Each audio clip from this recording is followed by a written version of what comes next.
All right. Hello, everyone, and welcome to the stream.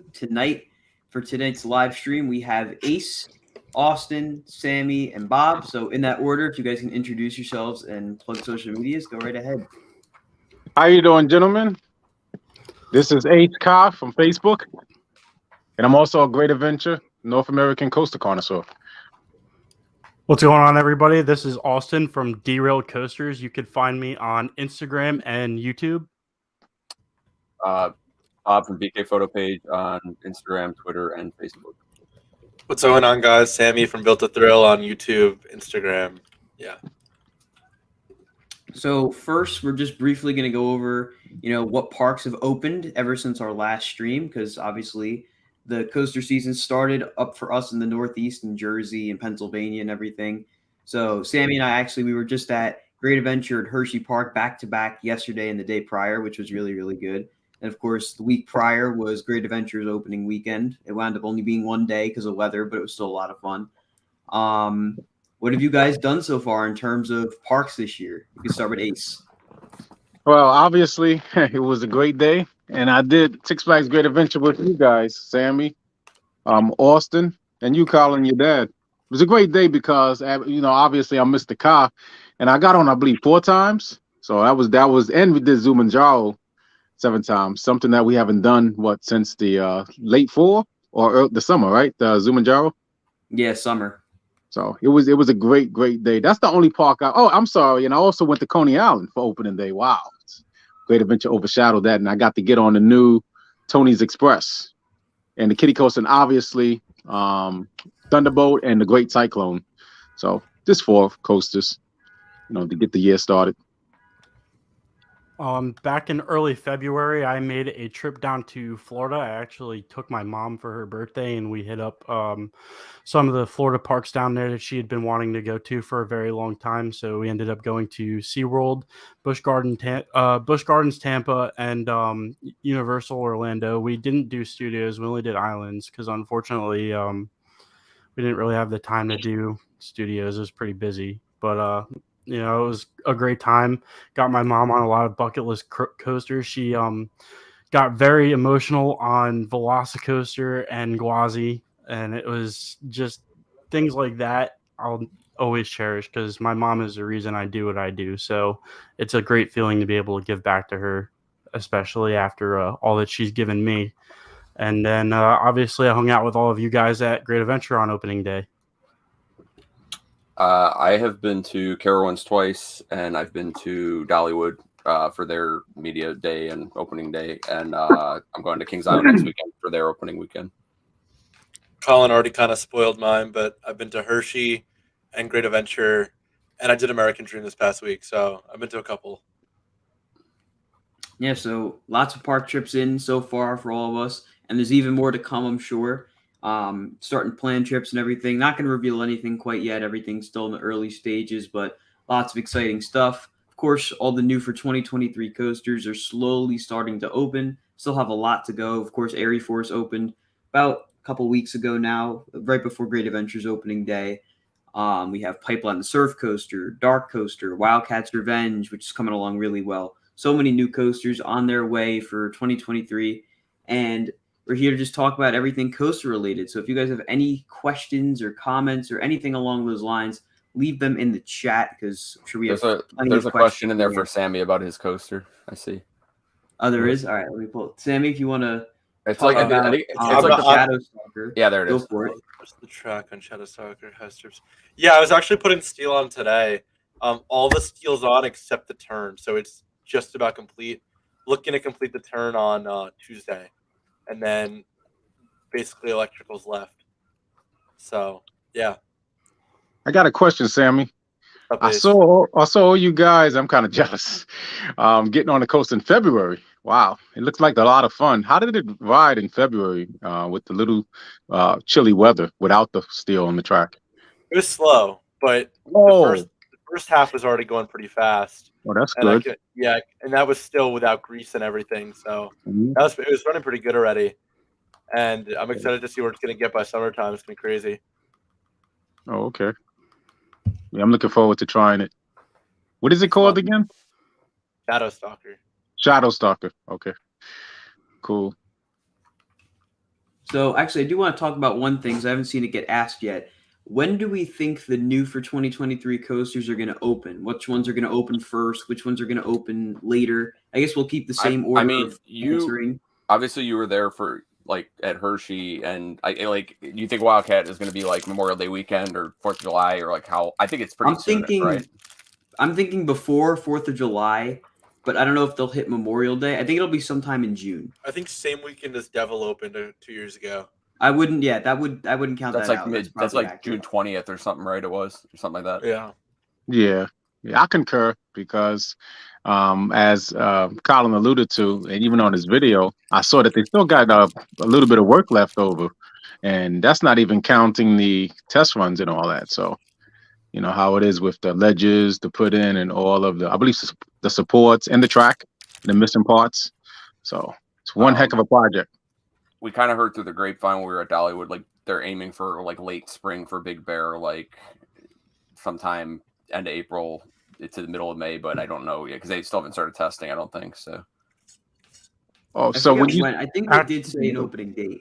Actually, I can they given one now? I can add some information to that. I have a reliable source who's actually good. Dollywood maintenance, works there, has actually been watching Big Bear Mountain test recently, so it is testing now. Good. Yeah, that's awesome. They were recently they were calibrating the launches. I don't know if it's done full circuit testing, but it's definitely been run around the track. Great news. I need that, brothers, because I'll be going to Dollywood, right? You know, with you, Bob, after I do coaster stock. So that Sunday and Monday and do all the little coasters, Anakeeston, etc. I need that Big Bear Mountain. Looks like a lot of fun next to the other new coaster. What's that coaster? The Dragonfly. It's gonna be nice. A nice new addition. So that's great news for me because I need that one. So it looks like someone actually did ask this about Pipeline. I think Pipeline is not far from opening. I think I agree. I give it 2 weeks. April wouldn't be out of the question. Looks like they really moved quick, and they're already starting groundwork on their 2024 coaster, which is just wild to me. Yeah, I saw the pictures today. It's insane. Yeah. I saw the pictures today. Isn't that going to be their staple coaster, just like how Six Flags has the Joker clones? Isn't that going to be like a wave breaker coaster? Yeah, similar to what Dark Castle and restraints. It's definitely and San Antonio. So that's pretty cool. I'd say it's probably going to be Straddle, Sammy. Yeah, just making the most sense. Yeah, it would make the most sense, but I've heard a couple different things at this point. Yep, I've also heard a couple of other things as well. Wow, every SeaWorld park is getting that. Well, I guess. Well, I mean, it'll definitely be some form of launch coaster, I'm sure. Yeah. I don't really see them putting a lift hill in the middle of the Arctic area. I think they want to keep it low to the ground so it doesn't interfere with the really good theming they have set up there. So that's always, I guess we'll see with that. Personally, I think we're looking at like early May for Pipeline. I don't think it'll be open by the end of the month, but I think it'll be open early May. Yeah, I can see that. Yeah, that also helps because I'm going to obviously my second trip, Southeast trip. Y'all guys know what my Southeast is, including Florida. Is going to be that with the Busch Gardens ACE event. Yeah, so I'll be able to get to the Pipeline because I definitely want to get on that. That looks like it's going to be nice, and it looks like the forces are going to be mitigated with the new adjustable seat, which is going to be great. So I'm seeing how that's going to be compared to our standard stand-up coasters and Riddlers and Green Lantern and the Georgia Scorcher. So I'm excited about that. I love B&Ms, and they're smooth, glass smooth. Yeah. And then we also have the question of the two sister Skyline coasters going to Over Georgia and Fiesta, Texas. It looks like they prioritize getting Fiesta, Texas, its track first because Siebert already posted on his socials that the track is there. But I find really interesting is that Skyline is only fabricating the track. They're not painting it or anything. I'm kind of surprised by that personally. I would have expected them to paint it and everything, but it looks like Fiesta, Texas, and of course Over Georgia will have to do that. But judging off how quick the one upstate Massachusetts, I forget what it's called, Brava, how that went up so quickly, I think we could see the Skyline coasters open earlier than people are expecting. I'd say probably around July they could be open. I know they really haven't done much, but those things look like they go up ridiculously fast. Yeah, that's I concur because I looked at the updates in over Georgia, and what's the other park that's getting Fiesta. Skyrim? Yeah, it's gonna take a while, and even the one in St. Louis, the mid-sized Ruby family Racer. coaster. Yeah, so that's gonna be a loss. Actually, I'm gonna have to take that loss when I go to over Georgia in the end of May, early June. But I'll just wait for that one. I guess the next year. Right. Yeah, so you know how Six Flags goes. They usually open their coasters on average between June and 4th of July weekend or later. Typically, in my opinion, those Skyline coasters, they look like they get built like Legos. Like literally, like the way they get pieced together, it looks like Legos. Yeah. So I find that kind of interesting. That's probably got a lot to do with why they get assembled so quickly. Right. Yeah. I mean, it's almost like an intimate prefab in the sense that it's like Lego pieces. They just get pieced together bit by bit, and then they're done. And this could be even quicker than that because supports are simple. It's single rail track. It's weld free. So not much that really needs to be done for those. It looks like it's going to be very, very smooth too. Yeah. Yeah, I can't wait to ride that. That's exciting to have a dual, and then you have the nice color. You have the nice lighting package in over Georgia, which is exciting. It's really exciting me, especially at night. It makes me wonder if they thought it would be cheaper to outsource any sort of like painting for the track, and that's why they're not having Skyline do it. That's true too. It looks like they're going to do it in house. They've also been painting a lot of coasters. Yeah, they've been painting a lot of coasters at Six Flags, so I'm sure. That could also mean that they had a bunch of paint left over from something. They were like, "Haha! Now we have something to use it on. And we're cheap, so we're going to do it ourselves using this extra paint. So now we're going to have Medusa colors or something." Yeah, that's true. Ace, do you think you could just turn your phone sideways so that's horizontal like all of us? What do you mean like sideways? Like you have it like this. Can you turn it like this? Oh, that way. Okay. There we go. That's better. Okay. Yeah, because I have to hold. I got to give me a stand or something because I do this with the phone. I got to put it on my computer eventually to stream. Here we go. Yeah. All right, we're gonna start getting into some of the chat questions now. Heading to Busch Gardens, Tampa for the first time this week. Nice. Have fun. Make sure you get plenty of rides on Gwazi. Thing's amazing. Absolutely. Thing's amazing. Yeah, it's number one. Bob? Just for me. Velocicoaster. Okay. Not Gwazi? No. Wow. Which better on Gwazi? What you like better on that's a good one. What you like better on Velocicoaster than Gwazi? I don't know. I just like launches and stuff, so I just had a really good time on it. The theming is it's impeccable. Nobody can touch that theming. No, but not even the Hagrid's. That theming is sick. Right. It's true. Yeah, I give it. I love it. Six Flags over Texas again.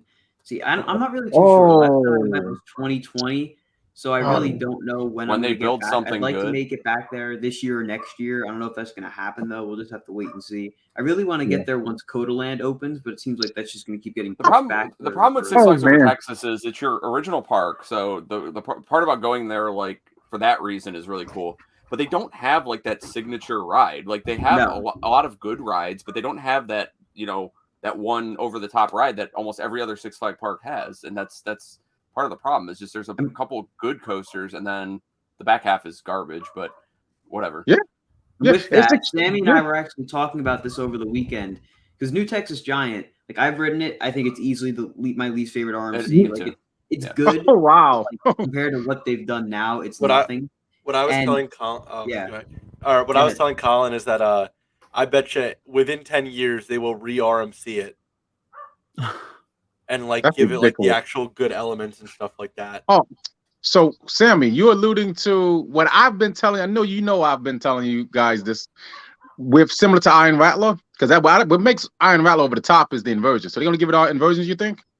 Well, I think Iron Rattler diving off the quarry and stuff is pretty cool. That's just hands down like one of the greatest RMCs still to this day. One of my favorite 185-foot tall drop that off the quarry wall, incredible.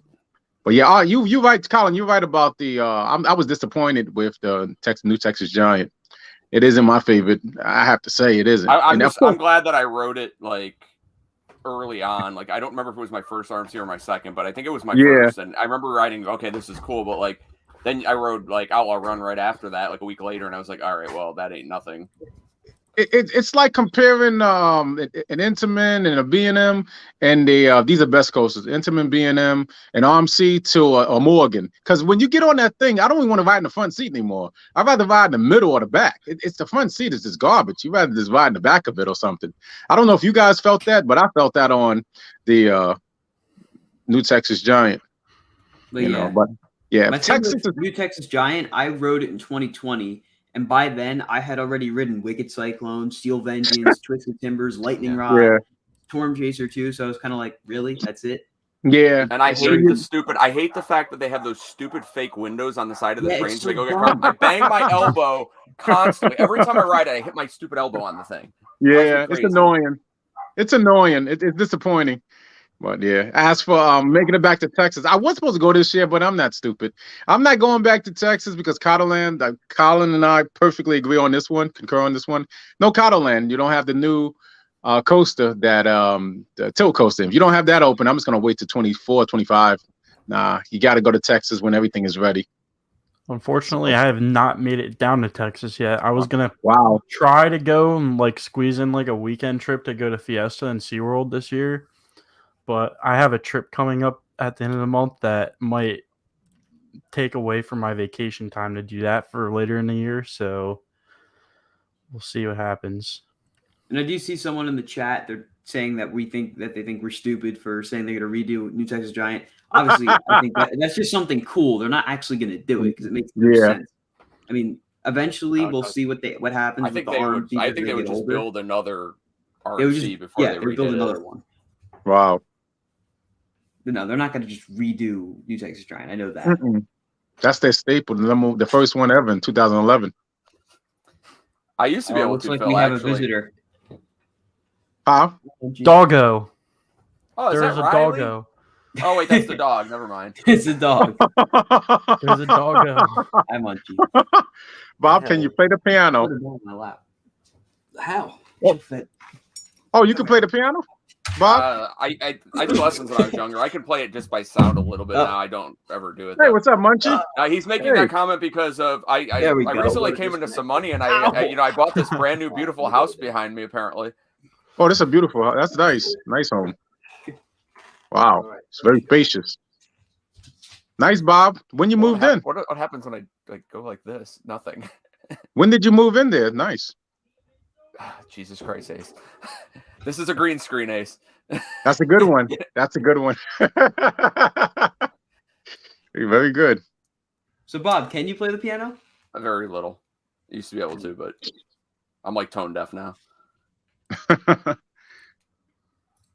Greg says this is to Austin.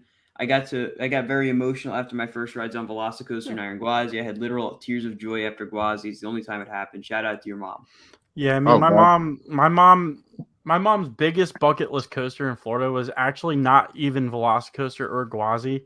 There's actually 3 rides she got really emotional on. Those 2, and then Hagrid's. She had been watching POVs of Hagrid's for a couple of years. She, a lot of the parks that I have gone to in the last few years, she had never felt like she would ever make it down to them, which is why a big reason why I wanted to take her down there for her birthday and whatnot. And Hagrid's has always been like really top of the line on her bucket list because like she'd watch POVs and be like, "Holy cow, that looks awesome! Like I really want to go on that."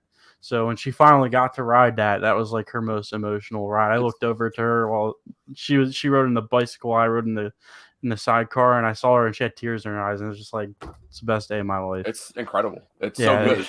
We It got off at the feels first so ride, good. and we lucked out because we went the week that they went back to school in Florida.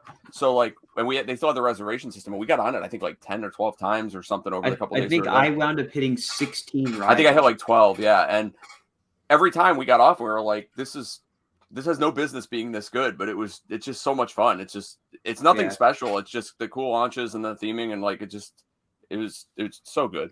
It's the full package. And the drop track. How about the drop track elements? You should just spoiled it for everybody that hasn't been on it, Ace. Jeez. There's a drop track? What? I'm just kidding. What's a drop track? What about the inversions? Yeah, the inversion. Yeah, that's right. I have a drop track hot take, but we don't need to talk about it here. All right, here we go. What are the usual prices for the upcharge attractions at Great Adventure? I'm trying to decide if okay. 15 So- and 30. We went to Screen Break last night. Screen Break might be one of the most worth it events they've ever had, especially if you're a pass holder, because the upcharge attractions are completely included with admission for Screen Break. Daredevil Dive, we were looking at the prices. Isn't it like $20 for a single or something? It's 15 single, 30 for 2. Wow, yeah, amazing. so that alone makes it worth it. And then you have Slingshot too, and I know that's not super cheap either. And the go-karts. Prices. They include all that? Prices. Oh, they include it all, yeah. Oh, Plus that's the maze awesome. is included. Everything's included. It's seriously one of the greatest values for an event I've ever seen. And it was really cool too. Like they actually did a much better job than I was expecting with it. And of course, King to Con night rides with just a station wait was amazing. And the crews were killing it. Yeah, they were really killing it. Yeah. Definitely, if you're going to Wow. Great Adventure at all this week, stay for Screen Break because it is absolutely worth it. I wish they were doing it longer. Honestly, like Yeah. hearing all this positivity about the park right now is making me feel like really bad about the video I just put out about Six Flags. So good for there's them. still I'm some really issues. glad. There's definitely still some issues, Yeah. but Screen Break was a highlight. I'm very, very happy with how they did Screen Break. Yeah, It was like I'm gonna have Coaster to get out Power to that. Hours crossed with Fright Fest and like given a weird like remix. It was really cool. It felt They're a lot only like that. they're only doing it for this week, right? Yeah. Okay. What I told I'm gonna Colin have was to it try and kind get of out feels there like a this week. rave on a boardwalk. Yes, it did feel a lot Oh. like a boardwalk. That's really cool. I'm gonna have to get out to that because so fun fact, I've not even the one in Kissimmee. I've never ridden a sky coaster. So like Oh, it's so good. Oh. if Agreed. Daredevil Dive is free right now, I think I'm gonna take advantage of that. So I'm gonna try to get out to that out to Screen Break this week. What I would recommend, get there a little before Screen Break starts and camp out at Daredevil Dive because that has like the most brutal operating procedure because it takes forever. That and Yeah. Slingshot, Yeah. but I think Daredevil Dive's a little slower, so I would probably just do that. But I do got to take a pause. We have a super chat. Ace, Oh. you have the horn. Give me a second. Oh, you got me off there. Oh, that won't happen again. Wasn't ready for it. This is your time to shine, Ace. Come on, Ace. You hear it? There it is. Yeah. There's the horn. Thank you, Flip, for the super chat. Although Celine said Great Adventures 50th would be big, my bets would be that they end up with a new family coaster and a couple new flats in the themed area. See, I'm starting to feel that may be the case because we're just not seeing any early construction yet on it for a new coaster, and that's worrying me. So personally, I'm starting to think maybe we won't get a big coaster, but I'm going to hold out hope as long as I think I can. What do you think, Man. Ace?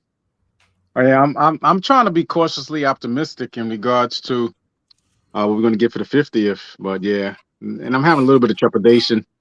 So if it's not going to happen, then it will be the latter, Plan B, and that's to spruce up the park and have the special events like Kings Island did. So I'm solemnly saying that, but I want to see a coaster. That would be great. Personally, I've heard so many different rumors and so many different, oh, this is going to Great Adventure next year, blah, blah, blah, from so many different people. At this point, I'm not buying anything anymore. Honestly, I would be happy if we got more beautification projects next year and more events. And like I just mentioned in my recent YouTube video, I really think that Six Flags as a chain as a whole should take a lot of their budgeting focuses away from things that aren't as necessary and like start to pour money into things that matter more. Like I feel like staffing's been a big issue for the chain in the last couple of years. Like if they put more budgeting into paying their employees, I feel like, operations at parks would be smoother and it would be able to bring a more enjoyable experience to the guests and project more revenue for the park. So like I think that's a big thing. Like I think they should focus on the guest experience like Salim's been talking about and like really bring that premium experience that he's talking about into the chain. Yeah, definitely. Sammy?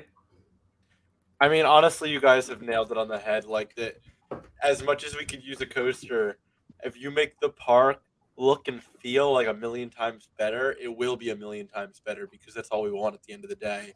And yeah, a new shiny coaster would be great, but if all you gotta do is spruce up El Toro, spruce up King Dakar, make these improvements that need to happen, and the park will be amazing. Agreed. Yeah, definitely. All right, moving on back to where we were. When do you think Nitro will open again? I heard from a little bird that Nitro should be open on Tuesday. Take that with a grain of salt. Whoa. But it should be open on Tuesday. So I guess we'll see if that winds up happening.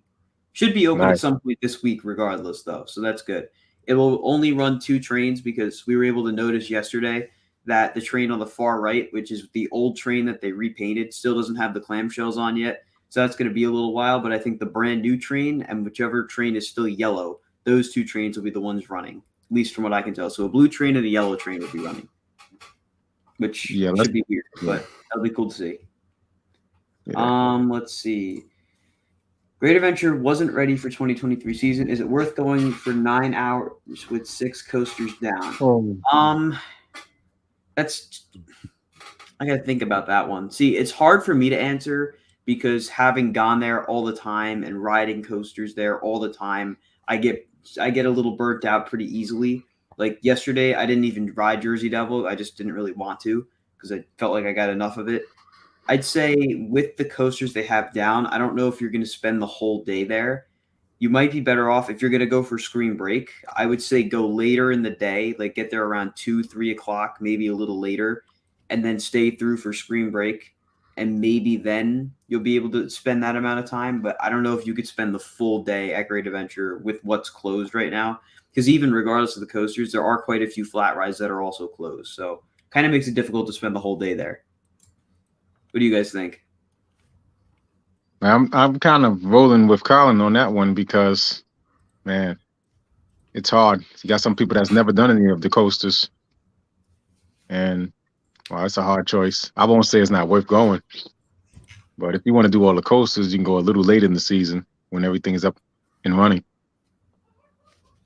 Yeah, I agree with Ace. Personally, I think it's not worth going right now. I think especially the way things are priced at Six Flags right now, like the memberships prices have gotten better since last year with all the experimental plans that they put out last year. But like even still, like if you don't have like parking on your pass or whatever, general admission parking is $40, and if you don't have the dining pass, food isn't really cheap either. So like, if you want your bang for your buck, what I'm saying is wait until later in the year and wait for them to get everything that they have working on right now, like situated, like wait for El Toro to reopen, wait for Nitro and Batman to reopen. That way it's worth your while to go to the park and you get to experience everything you want to do rather than get, kind of like a bare minimum experience and then not feel like it wasn't worth your money at the end of the day.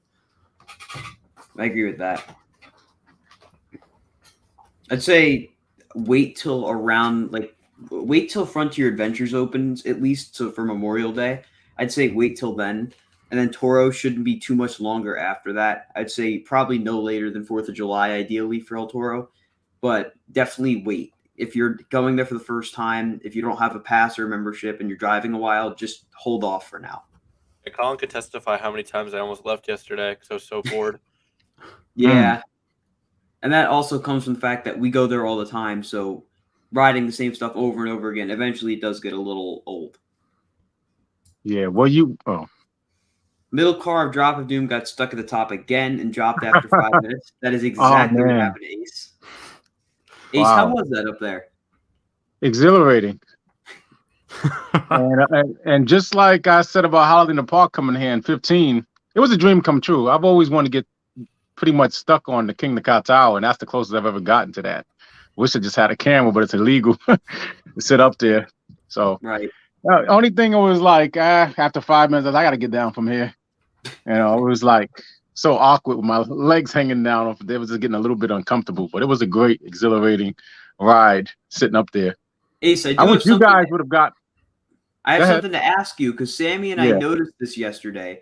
In that seat you were stuck in, we noticed that etched into the restraint, it said Ace. So we now refer to that seat as the Ace seat. Wow, I gotta check that seat out. Which seat was I sitting in? The middle to the right? No, was I in the middle? No, you're at the end. Oh, in the end. Wow. That is my seat. That's the magic seat, especially on the right side, the side where car comes down. Because I always want to touch car when it's coming down when it's dueling. You probably Wow. did I it, got it. man. Car came up there only once. I was like, you serious? Which would have came up there long and shook us. It did shake us a little bit. I was like, whoa, just sitting there. Whoa. I felt every little sensation of that shake. So. Sammy, did you get bored the first opening day of Six Flags, or you just was No, like, I mean, I think because of our group, I wasn't even that bored. oh, And that's then good. I went back, and it all depends on like who you're with. If you're with the same people again and it's the same shit open, then it's like Yeah, problem. yeah. Okay. Well, I wish you guys would have joined me. That's the only trepidation. Excuse me. That's the only regret that I have is you guys didn't join me, because you would have been on the same car as me if you would have been up there. That'd have been what you guys would have done. Would you guys would have been happy being stuck on Zoo for 5 minutes? It would have been interesting, that's for sure. What about you, Bob, or if you ever had the opportunity, or Austin or Sammy? What are you saying? Like, you would have liked it, being stuck up there? I mean, the view's cool, I'm sure. I mean, I've been up there before, obviously. We have another super chat. I do want to thank Smungshub for the super chat. I cannot say that on stream, though, so I'm just going to leave it at that. Okay, let's go. Just Gray has also sent a super chat. Ace, cue the horn. Thank you, John, for the super chat. With this ownership, what the hell happened to me? You were like all blurred out for a second.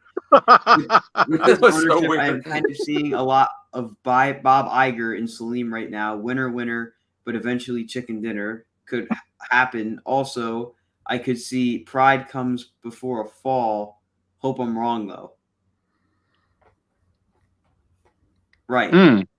I'm trying to interpret what I just said. I definitely see the similarities between Bob Iger and Salim, but Bob Iger is kind of hard to compare to Salim since he's managing a much larger company with a lot more aspects to it. I mean, not only does he have the parks, he has the movies, the shows, Disney Plus, which is a giant disaster. There's a lot he has to deal with. So, I don't know. It's a bit tough to compare the two, but I can definitely see what you mean. Yeah.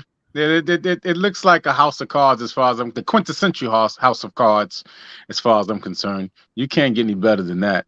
That's the only one I could probably compare those to Salim to. It would be Bob Iger.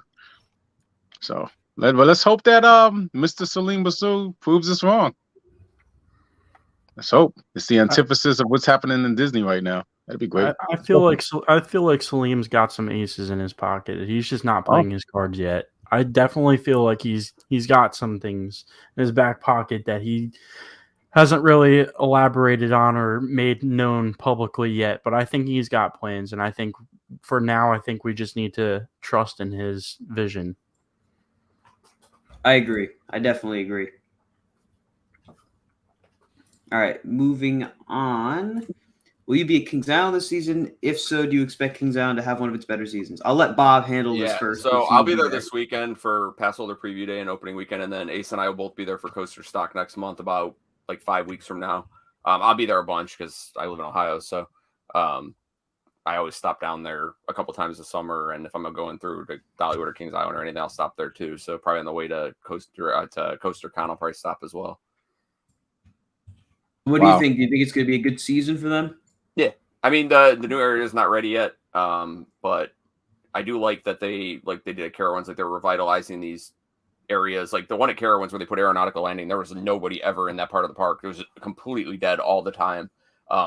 So it looks really cool. I got invited to the media day, but they like to do their media days like on Thursdays, or they invite you about 2 days before it's supposed to happen, so you can't even really prepare. Get off school, get off work, whatever it is. So. That's the hard part with it, but I mean, it's not as bad as Dollywood does their media days on Wednesdays. So, going 8 hours away on a Wednesday is not exactly convenient for me, unfortunately, or I'd love to. So, but yeah, I'll be down there definitely a bunch. Ace will be there a couple times. I don't think you'll be there at all this year, right, Colin? You're not coming back this way. Currently, we don't have any plans for the Ohio parks. Coaster Mania kind of soured us last year because of just how much of a mess it was. I do want to add on with Carowinds. I was actually going to go to Media Day, But if we were going, we would have made a trip out of it and done Kings Dominion and Busch Gardens too. But Kings Dominion I-305 is not open right now, and at Busch Gardens, Dark Coaster's not ready yet, so it just wouldn't have really made too much sense. So we're just skipping that for now. But I think Kings Island will have a good season. It looks like that new area, they're really sprucing it up because it really didn't have much. It was kind of just a bit of a dull area. It wasn't bad looking by any means. I definitely think it would have been cooler to see them revitalize Action Zone. But one thing that's nice. interesting is that, and it's obviously we've seen it chain wide now, is that they're seeming to get rid of all the branded restaurants. I showed you the thing the other day. They're getting rid of Johnny Rockets at Cedar Point. They already have pulled a bunch of stuff out. Chick-fil-A's gone. They did keep Skyline at Kings Island, I heard, but they're moving it to where Chick-fil-A was. So it seems like when these contracts are running out, they are getting rid of these branded restaurants now, I'm assuming to avoid paying licensing fees and whatnot. But if you get rid of those and then you build your own new restaurants, then you jack up the prices like they have, and people that are on daily tickets that don't have meal plans have to get food. So, I think you're almost forcing people to eat at your restaurants for the money part of it, is what it seems like, which is a brilliant strategy, although it's shady, but whatever. Yeah. Yeah, I'll definitely be at Kings Island more this season. Colin really took away he pretty much alluded to the fact that I can't believe I'm saying this for the first time in like 5 or 6 years since I've been to Costa Mania, since 17, that I'm done with the Costa Mania, and it just makes it that much easier to go to where Bob goes every year, which is a sensational event in Costa Stock. I've been down to go to Costa Stock anyway, so that's my new Costa Mania. And I can't wait. I can't wait to do the Beast Tours or whatever's going to happen on those 2 days. And not only am I going for that because I'm picking up my vehicle in Detroit, I'm also going to go before I return the vehicle to Detroit. So I'm going there 2 trips, and I'm going to spend it's going to be like a 4 to 2 ratio. Probably 2 days at Kings Island, 1 day at Cedar Point. So it's most likely going to be. Yeah, I only go to Costa Mania at this point because it's an hour from my house. Otherwise, I get to see people from out of town that I don't see any other time. I'm going to jump in real quick. We have another guest joining the stream. We have Zach. Welcome, Zach. Want to plug your social media? Go right ahead. How you doing? I'm not going to plug my social media. There's no reason for it. I just want to help try and answer any questions that I can answer for you guys for this season. Because I'm now in guest services. I can try and help you guys out. Okay. Is it true that Nitro's opening this week? I don't know for sure. I know they've been trying to train on it yesterday and today. But I know it's not going to be as long as anyone's thinking. Okay. Batman got a pretty substantial upgrade, so that also will be worth the wait. Awesome. And I'm guessing Toro, no one knows quite yet. No one really knows anything about El Toro right now. All I know is that it's scheduled for summer. Okay. Well, that's good to know. Yeah, that's definitely good. Sounds like a lot of extensive work, like we alluded to in the last chat. Do what you got to do, Toro. They're doing a lot of work to it, and I promise a lot of you guys are going to be very happy with it. When we went on opening day, when we went, somebody, I think Samson was talking to somebody that was working at the park, and she said that El Toro was getting entirely retracked. So, excuse me, you said entirely retract? That's what she said. Oh, sweet. It'd get the other Wait, was that or wasn't? It was. There's no way. Half that wood looks so old still. What? Yeah, it looks like if they are retracking the entire ride, they have a ways to go. And why wouldn't they just rip up all the track at once? Why are they doing it in segments? Yeah, that's a good question. I don't know. I don't think that's right. I'm just aforementioning something that was said when we went on opening day. It was when we were waiting in Zumanjaro's queue line. They were talking to her, and she I don't know how much I can say about that, so I'm just not going to talk about it. But I just pray that it is being retracted. And what is that coaster that's pretty much in the same classification? Is also a laminated Enderman. The one that got Colossus. Yeah, I think Boulder also got it. Yeah, give it to it. You'll be just like pre-2000. It'll be just like 2006 again, and you guys will get to enjoy that like myself and your dad did. That'd be awesome. Toro was just sick in 2006. It was so glass smooth. That'd be nice to get that feel back. I'd be riding the hell out of it like 30 times and break my records.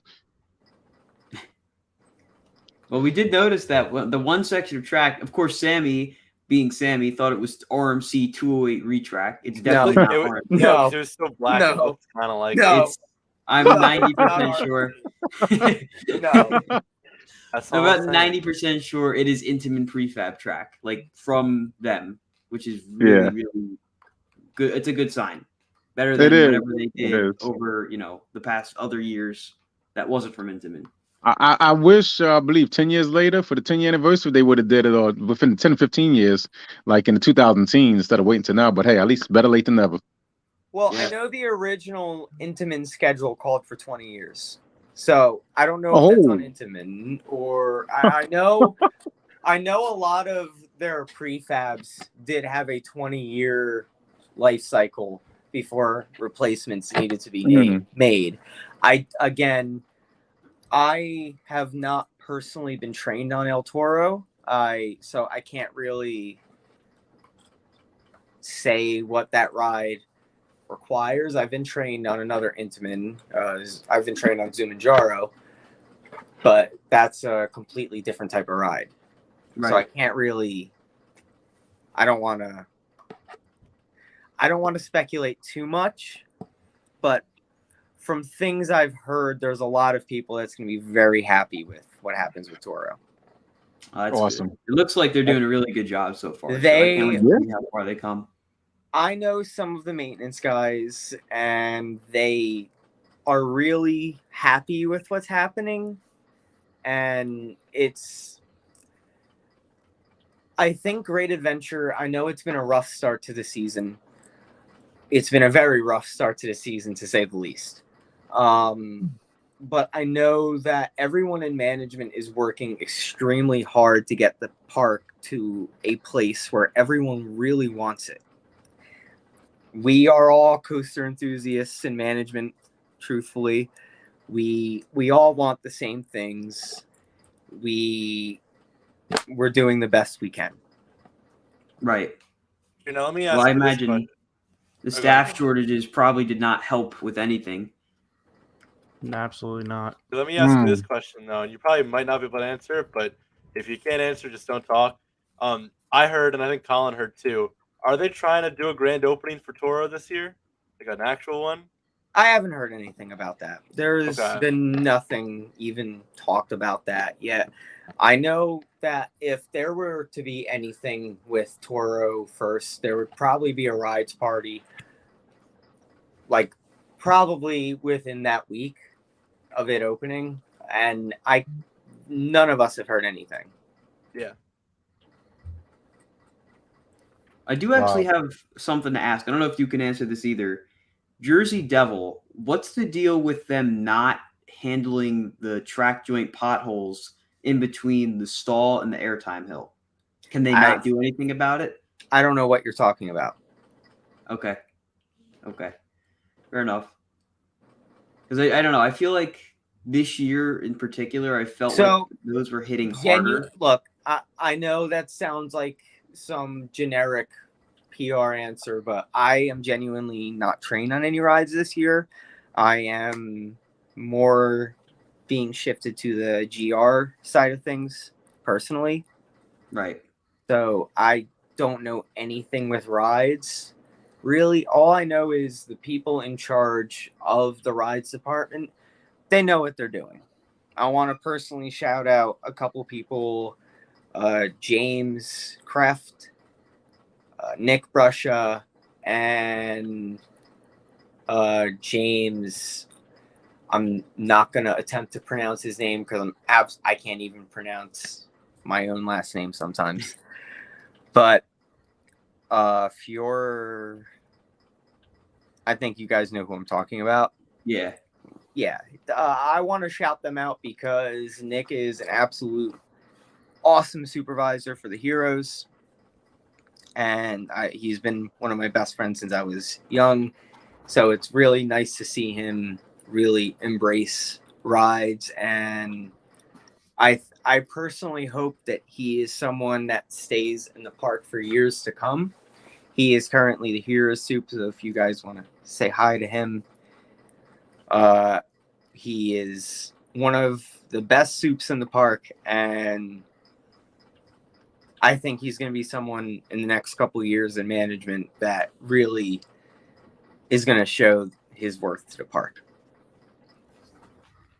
That's awesome. That's really cool.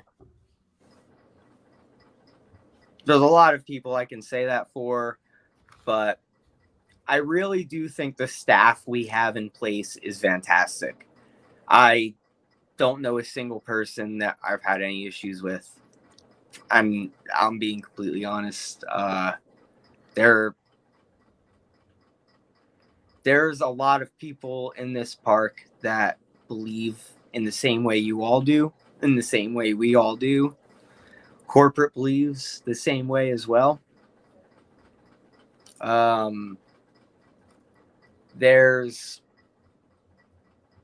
It feels good to be a member of management there. It really does. It's not I know, like I said, the beginning of the season's been rough, but once everything has settled in, I think you guys are going to see what we're trying for this year, and I'm really excited. I'm really excited. Have you heard so anything far, about I mean, I Summer really Vibes? like it. Go ahead. Have you heard anything about Summer Vibes? I know PR is in the beginning planning stages of that. Okay, so it's happening. Yeah. Okay. I just thought because it wasn't mentioned in the press release from a couple of weeks ago. That's why I was kind of like nervous that it might not be happening. I mean, we haven't really heard anything different from that. So, I mean, if it doesn't happen, it's kind of a surprise. But I love Summer Vibes. I don't know a single employee that really didn't like it. We all kind of, I know it was sort of like an experiment. We all liked it.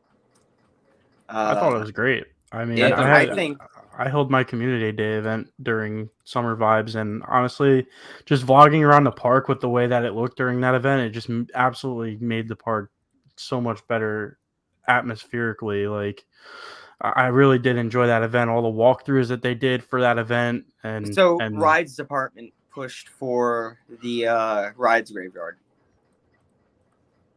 Gotcha. That's cool. It was great. It was a great event. It gave fresh new blood to the park. And Yes. that's why I'm excited about the man, Mr. Salim Basu, being there for over a year. So give him a couple of years so we can be able to judge what he's doing. Yeah, listen, give it by 24 and you'll see more progress. That's what I'm optimistically hoping for, that we really get to see this man do his job and give him a chance. And this is the big year. It's been a rough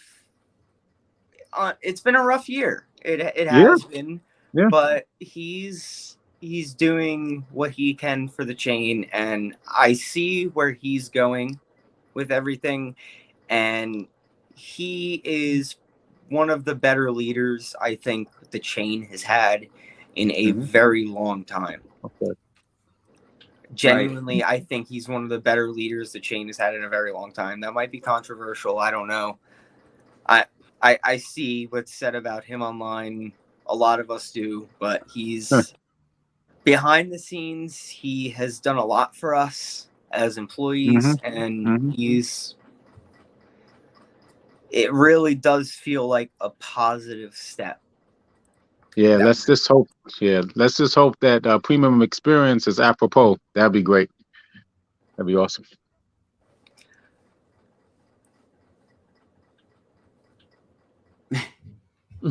Yeah, I mean, as you guys know, of course, I talk to Salim relatively frequently, so he's a great guy, really, really nice guy. He cares a lot about the parks. He's really nice to the guests. I mean, if he really was what people think he is, there's no way he would have done an interview with me. So I want to add something to that. He is someone that actually will recognize that the parks deserve a local spice. And I don't think that's been expressed properly yet, and I think that's going to be coming soon.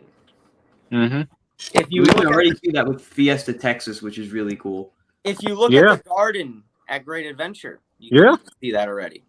Yeah, wow. I really like the garden.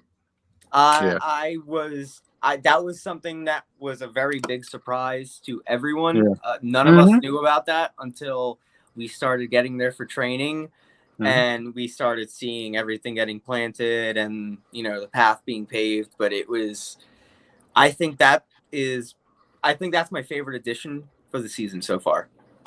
I'd agree. Yeah, I might have to I walk concur. over there because I didn't go over there during opening day. So I Yeah, haven't you even got it. You seen need it to yet. you need to give it a You shot. have Like, you have to get over there. so That when- garden. Sorry, go ahead. the latest I work is 4. So whenever I clock out, I make sure to always walk through it because it feels like the later we get into spring, you know this, because we're both weather enthusiasts. The later we get into spring, the more flowers bloom. It feels like more and more is going to be added to it. I can definitely see the spots where they have room to add more plants. They have a lot of room to add to it, and I know that landscaping is really happy about it. Yeah, that garden was immaculate. We got to see that on the first day, and all I gotta say, that is quintessential beautification because you cannot stop hitting home. It's coming out of our ears, and when we say Salim Basu equals beautification of the park, and I got to give him that. Got to definitely give him an A+ on that. He aced it. Absolutely. Absolutely. Yeah, I love it. He said he was going to beautify the parks, and he has done it. Absolutely. I really like it. I can imagine the other parks too. It's going to be beautiful too. I know our interim park president, Randall, has really taken an interest in our park as well. He's really taken a step forward, and he introduces himself to everyone. He's extremely pleasant. As an interim park president, he's really been a leader for a lot of people to follow. I just want to make sure I understand it properly. Interim means he's going to be taking over as full park president eventually, or is he just a temporary? I don't know. It can be either way. I can't answer that. Oh, Sure. Okay. Genuinely, that is way above my pay grade. Maybe interim typically means that they're on a trial process. So if he's interim right now, he's being evaluated for what he's doing. I know he's a corporate employee, and if he's the type of employee that corporate is going to employ, we're okay.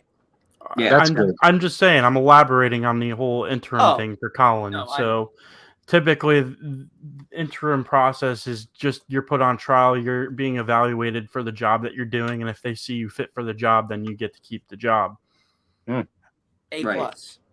So yeah, it's just like A+ for him so far. Yeah, he gets an ace. It's just like in sports when you have an interim head coach. Yeah, I get it. I would kind of compare it to that, but yeah, he's there's a lot of people in our departments that like behind the scenes that really push it through, and I feel like the park really beginning to focus in on like there's a lot of people that I've mentioned that you saw. They mentioned a training photo with Dark Knight like last week or like a week and a half ago. I don't know exactly when.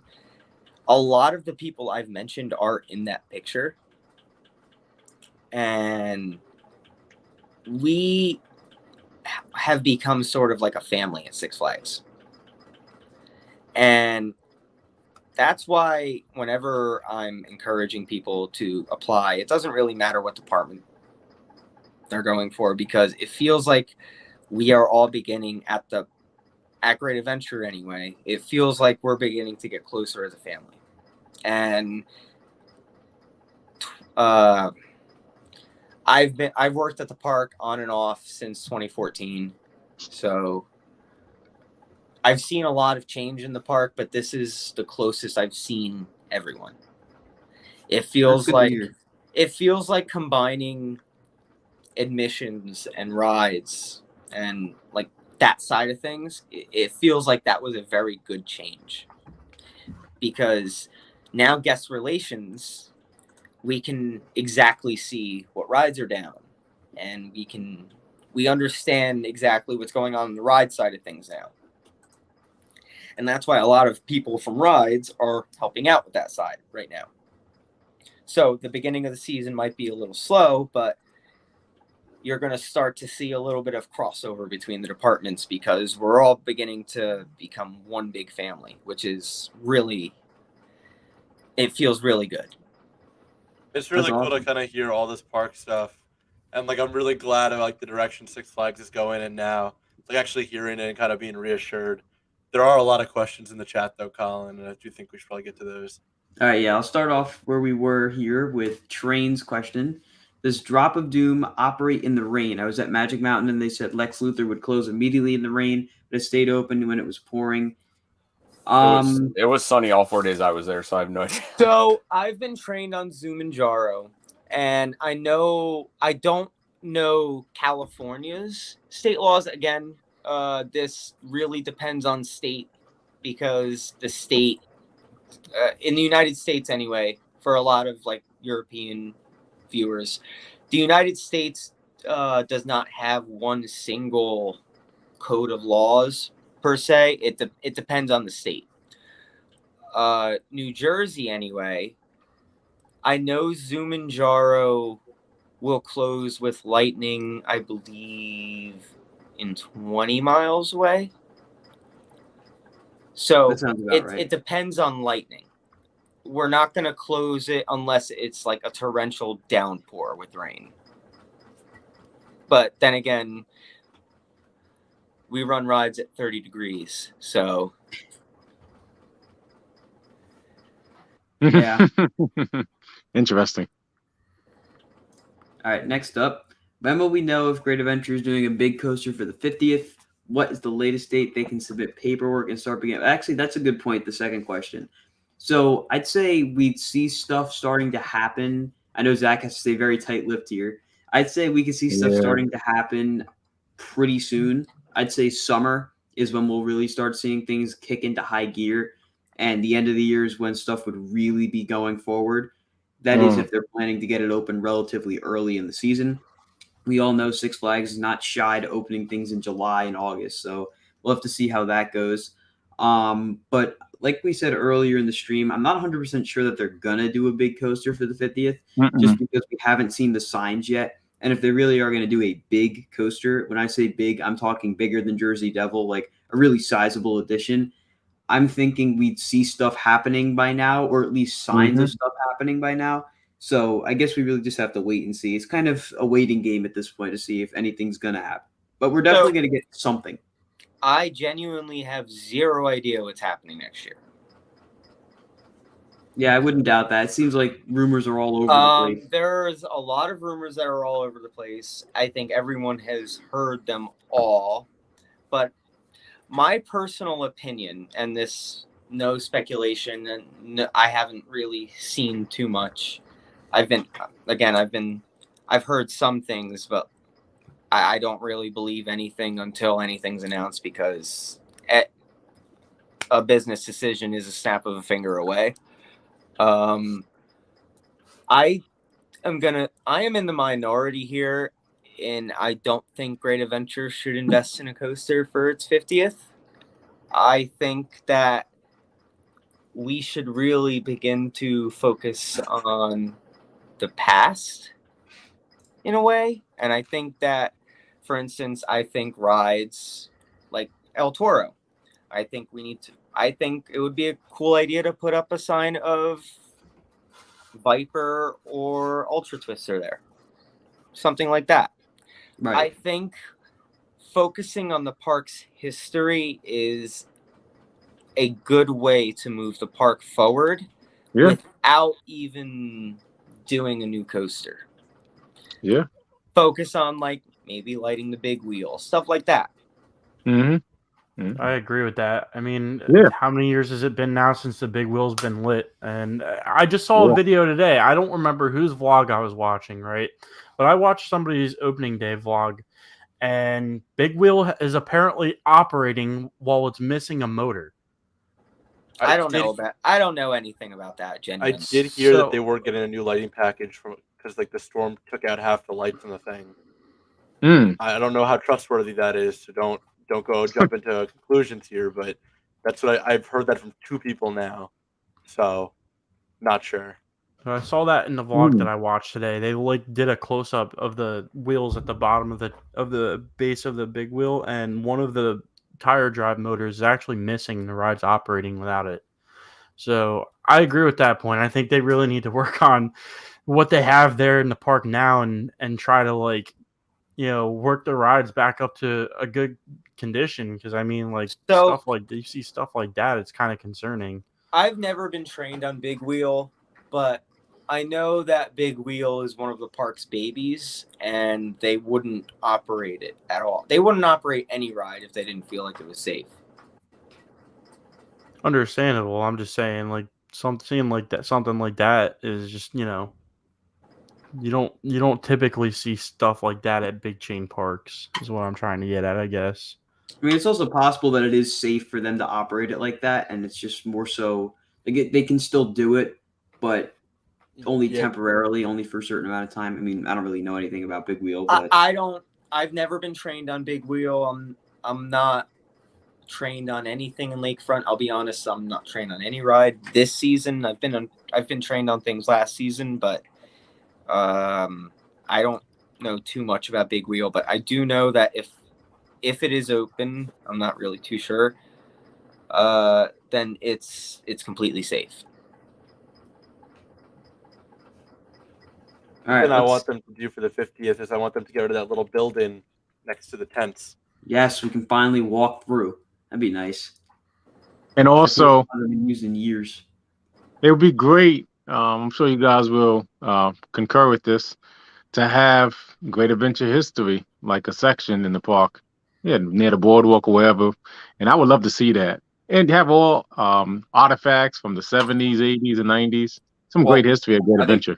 I think Colin made a good point. I think it was the last time I was on a stream with you guys, and you said that you really liked when they were building Valraven, and they had the history thing on the fence, and they said, this coaster in this year with some facts about it, and they just kept adding a sign every week throughout the season. But that'd be really cool if they did something like that. Even if they were building something, they could easily do that on the outside of it even. Agreed. But I feel like if we're going to do something for Great Adventure History, we need to go to Harry. Yes, and unfortunately, Tom's not with us tonight. Tom is very close with Great Adventure History and Harry, but I think Great Adventure History, the museum they did a few years back, was really, really cool. That was one of my favorite things. Okay, that was one of my favorite things the park ever did. I think that something like that made permanently would be a very good decision. Yeah. Again, look at the past coasters at Great Adventure. You could very easily make a very cool museum, because I know the park has a lot of fantastic artifacts that I've seen personally that I don't want to really get into, but there's a lot of things that there would make the coaster enthusiasts happy sign wise that they still have. Oh yeah. Or just give it away at Thrillathon. Why give it away when you could really make a total museum out of it? That's true. Well, I would just like to point out, when it comes to the general direction of parks, management's not really ever thinking about what coaster enthusiasts want. Exactly. So when it comes to stuff like that, I mean, they're not really going to pull anything out from behind the scenes to really like entertain the coaster enthusiasts. You know what I mean? Well, who's Great Adventure's general audience? The general public. There's a lot more coaster enthusiasts that go to Great Adventure than you think. I would argue differently. I mean, you look at the primary basis of the chain's membership holders, and most of them are probably general public. Yeah, but 90% of them, when they go to ride anything, they're not heading towards Superman, they're not heading towards Green Lantern, they're not heading towards Medusa, they're heading towards El Toro, they're heading towards Nitro, they're heading towards King Ka. All right, well, that's a fair point, but like when you look at it from that point of view, you also have to realize that has a lot to do with content creators and advertising. And content creators with Colin, who have, especially like for the case of Great Adventure, he's got almost 5K subscribers on YouTube. A lot of people are watching his videos and are seeing what he's saying. Just because these people are necessarily attracted to the rides that coaster enthusiasts might be talking about doesn't necessarily make them enthusiasts. You know what I mean? That's very true. But I do think in a way that coaster enthusiasts are beginning to now kind of rub off on the general public in a way. There's a lot more GP, quote unquote, that know what they're talking about, so to speak. I've been asked questions about RMC at the Rick, for instance, far more times than you think.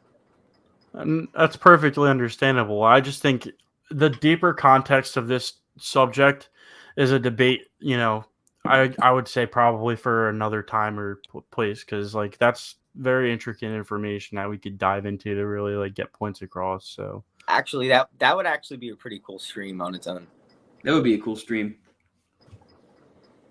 Do we have any more questions? Lots. Okay, right, let's should get probably get through them. Yeah.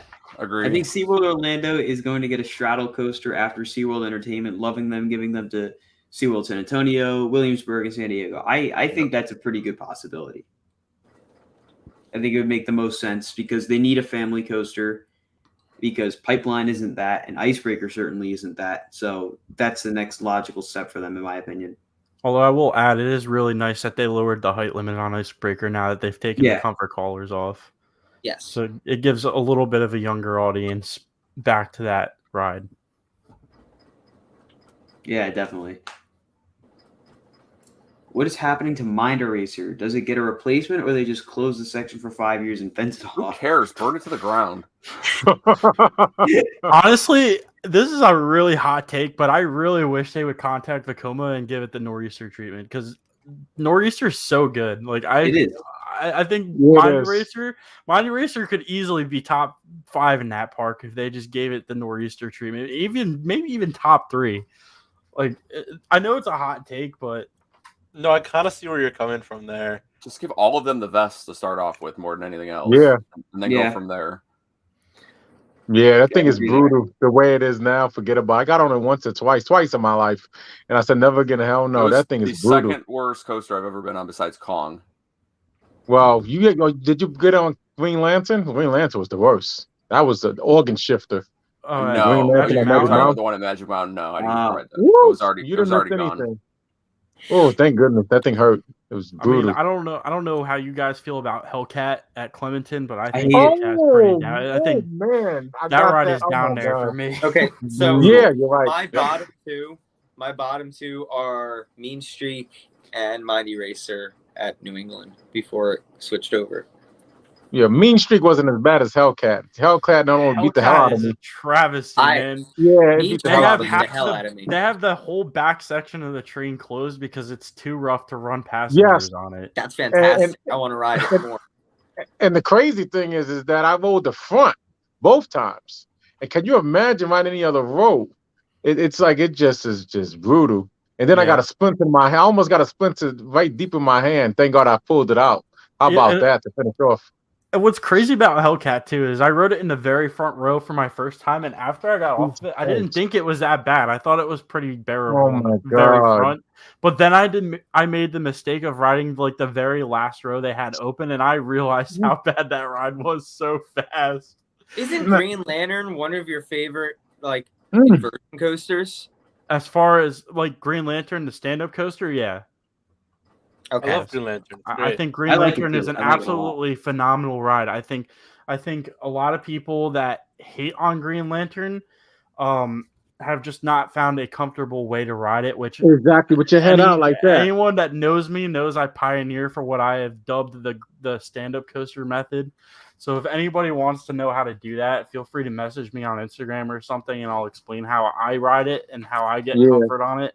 I've always been in the mindset, though, you shouldn't have to ride something in a special way to enjoy it. That's exactly. Here's my counter argument for that. Right, a lot of our favorite rides as coaster enthusiasts that we ride, we go the extra mile to try and assure ourselves like extra room in the restraints for airtime. Exactly. And certain things like that. It's kind of like doing the same thing. You're riding it a special way to enhance the ride experience, to give yourself more room for more airtime. So, I would classify the stand-up coaster method in that category with that.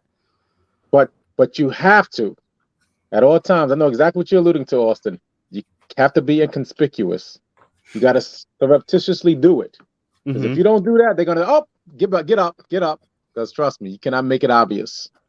You know. Let me ask you: did Hellcat have a trim at the top? That's how bad it was. A trim going down the drop. Was it the trim at the top? Has it. Yeah. They still have a trim break there. Yeah. Thank God. Whew. I feel like I'm in the minority. I don't like Green Lantern because I never repaired my torn ACL. Ooh.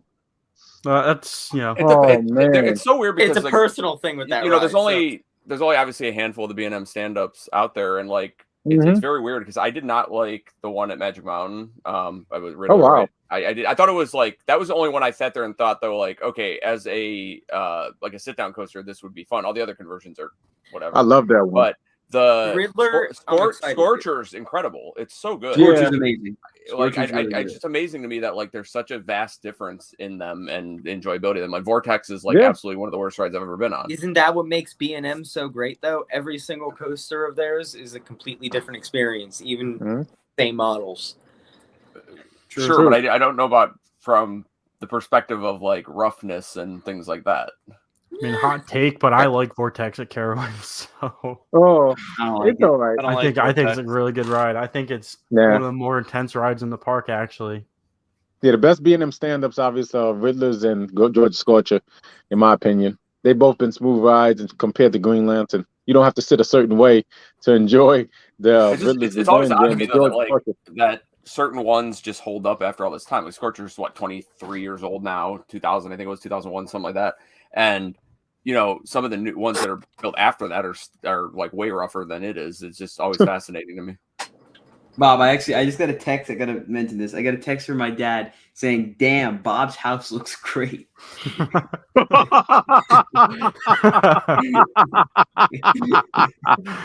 why he asked about the piano earlier. He fell into the same trap that I did. Oh man. Bob's house. All right, we're gonna get the questions moving along because we have a lot to get. Yeah, let's get some questions in. I think why is Batman and Nitro closed? We mentioned that earlier. I'm gonna move to an alleyway real fast. Here we go. Upgrades. You'll like them when they're open. Do you think the last day of spring break will be crowded? If it's a weekend, yeah. Yeah, definitely. Batman lift motor is getting replaced. I don't know, maybe. No, it got replaced last year. Yeah, that's right. I was gonna say it got replaced last year. What they're doing to Batman right now is they're replacing the lift chain. It doesn't have a chain in it. They completely redid all of the anti-rollbacks on the lift hill. They also redid the lift hill trough where the train tracks through, or the chain tracks through. And well, I don't know how much I'm allowed to mention, but I don't know if I should mention the other upgrades per se, but as far as I know, it got a completely new brake system and a panel upgrade too. So, nice. After the Medusa treatment, more or less. Nice. That's good. So that's what I've been told and what I've heard, and that's why it's still down because they're doing a lot of like maintenance stuff to the ride, which is a good thing to see, obviously. Oh, absolutely. Our maintenance department is putting a lot into the rides, and again, like I've said, there's going to be a lot of people happy when everything does finally fully open. Yeah, that's good. 30 years old, Batman. So that's the 30-year anniversary. 1993, 2023. Yep. Still running well. Nitro, I think they're repainting one more train. I think you're right. Oh, cool. I think that yellow train still has to get repainted. I think they're going to hold off on it, though, just for the sake of running two trains. Because, like I said, the train on the far left of the maintenance bay, that one is definitely the brand new train. You can just tell. The one all the way to the right is an old train that's still in the process of being retrofitted with the new colors. And the one in the middle is still the old color scheme. If I had to guess when it opens, the one on the far left will be operating and the one in the middle will be operating, since those ones have all of their equipment on, the clamshells and everything. The one on the far right does not have the clamshells on yet. So I'm going to say that one needs a little bit more time in the oven, but the other two will be on, if I had to guess. I think it's insanely weird that they're going to run the new paint scheme on the trains and not redo the track. Like, I feel like they could intermittently like repaint like sections of it throughout the season, like they did with Alpengeist last year at Busch Gardens. Right. Yeah, it is weird. I think we'll be pleasantly surprised on how the blue looks on the yellow, to be honest. I agree. Yeah, I think you're mean, right. it could look pretty nice. I agree. I think the blue is gonna look pretty awesome on the yellow. Oh yeah, yeah. I love blue. That's gonna be beautiful, as you can Blue see is in my my favorite background. color. Same here, as you can see in my Same here. background. Look at all. It's my Look at all favorite color. My bedroom I is got it. blue. Yeah, My my logo's lights. blue. My room's Half of my also lights blue. are blue. You can see it in my background. There's a lot of blue. Sammy's room blue too. Yeah, blue. Yeah. Wow, and my room is blue. Wow, a lot of blue. I would just like to point out that Bob moved in the span of like 5 minutes. Now he's in the middle of New York or something. Not Sitting in up New in York. church. He's in Manhattan. He's in the city. I thought He's he in said that. Manhattan. Now he's in Manhattan. Wow. What happened, Bob? You got tired of being asked about your new house?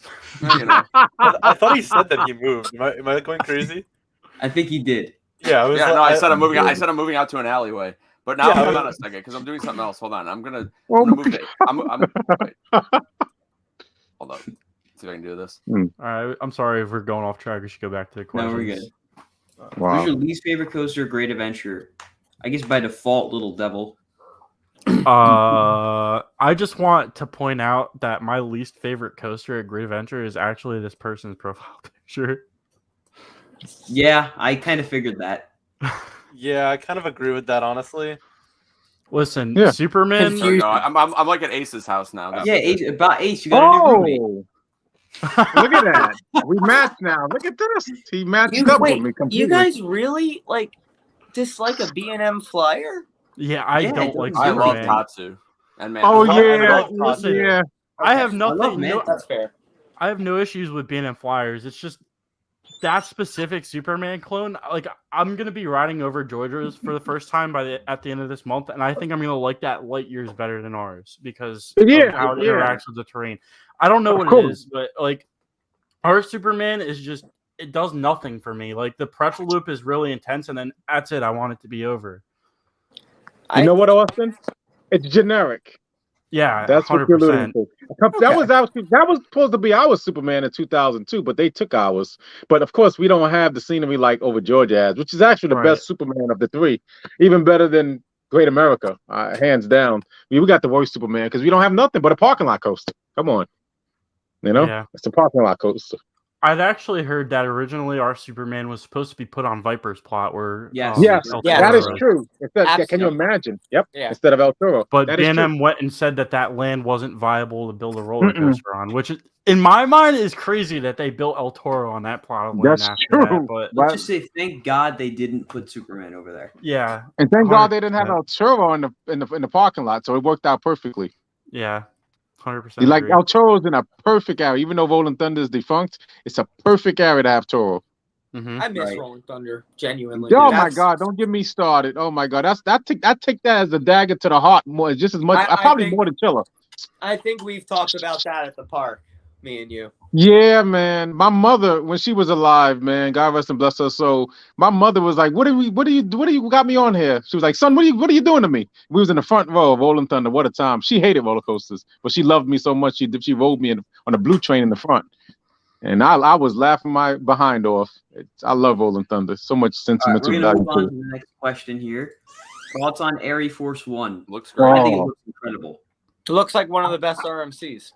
Yeah. I think so. I concur with that. Let me tell you something. For the 2023 new coaster lineup, I think it's going to probably be the best by a little hair over Wildcats River. Not much, but a little bit. It looks amazing.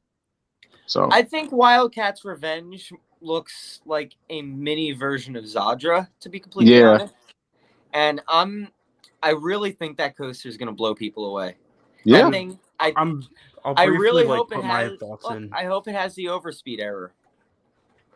I'm just going to briefly throw my thoughts in on this. I'm going to be riding Air Force One at the end of this month, so I'll probably make a video on how I feel about it. But I think it looks really good. I'm going to bully you for that. Personally, I think the ending. I'm in the majority of the people that wish that quad down was actually just two big airtime hills because I don't like the ending on Steel Vengeance, so I know I'm not going to like the ending on Air Force One. See, I'm in the minority here where Steel Vengeance is actually my number one, but I really do just like absolute Did you just say you're in the minority for people who have Steel Ventures as their number one? Because that's a hot take right there. No, dude, it's actually only, no, it's not a hot take. I haven't heard of. The past year, I've only heard hate for that ride, so I don't know what you're talking about. Yeah, no, he's kind of right on that. Like, I've not heard a single person saying Steel Ventures Thank is you. my top 5. It's my number 2. Wow. So Really? My number 3. But to I have quickly only throw heard in, people complain about their thighs being bruised, but I'm sorry, when did that become an issue for airtime enthusiasts? I mean, real quick, just to throw my thoughts on Wildcats Revenge. I think if it's paced anything like Gwazi, it's going to be a top tier RMC, and you can tell just by the way it's profiled. I mean, that underflip coming out looks like a first drop. The way the stall is profiled, you're going to be hanging for a while, and you're going to get really whipped. You're going to get whipped hard into it, and you're going to get whipped hard out of it. I'm really glad like Alan basically retired and then passed his bag of cocaine to Joe Draves and is continuing with like this insanity. Yeah. Well, as far as I know, Wildcats Revenge is still an Alan Schilke product. So yeah, but let me tell you something. Wildcats Revenge. All I can say, we alluded to it earlier. That was the opposite, the antithesis of this, which was the new Texas Giant, the first ever.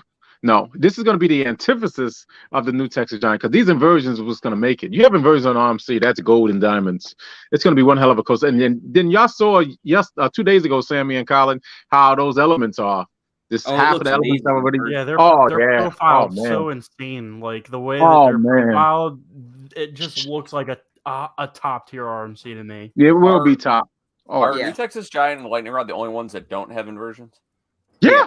One of the only one, yeah. That's why it's not that great. Yeah. The only one, which is amazing. That's why the sister park and the sister RMC at Fiesta, Texas is a hell of a lot better. Oh yeah. Yeah, Ryan Roller's a million times better. The second one. We're gonna move along here. I know which actually kind of ties into this. Which Lightning Rod's new RMC is better, Air Force or Wildcat? Until we ride them. We gotta ride them. We can't really answer that question now. Yeah, now equal. Give it a push. We don't know. I think they're going to be tight. I think they're going to be very closely ranked. That's true. If we're going based on speculation, my speculation is I think Wildcats Revenge will slightly have the edge on Air Force. It could. I concur with that because of those inversions. But let's see. When time will tell. I'm saying Wildcat because it's closer. Fair. Let's see how much. Ride that constantly.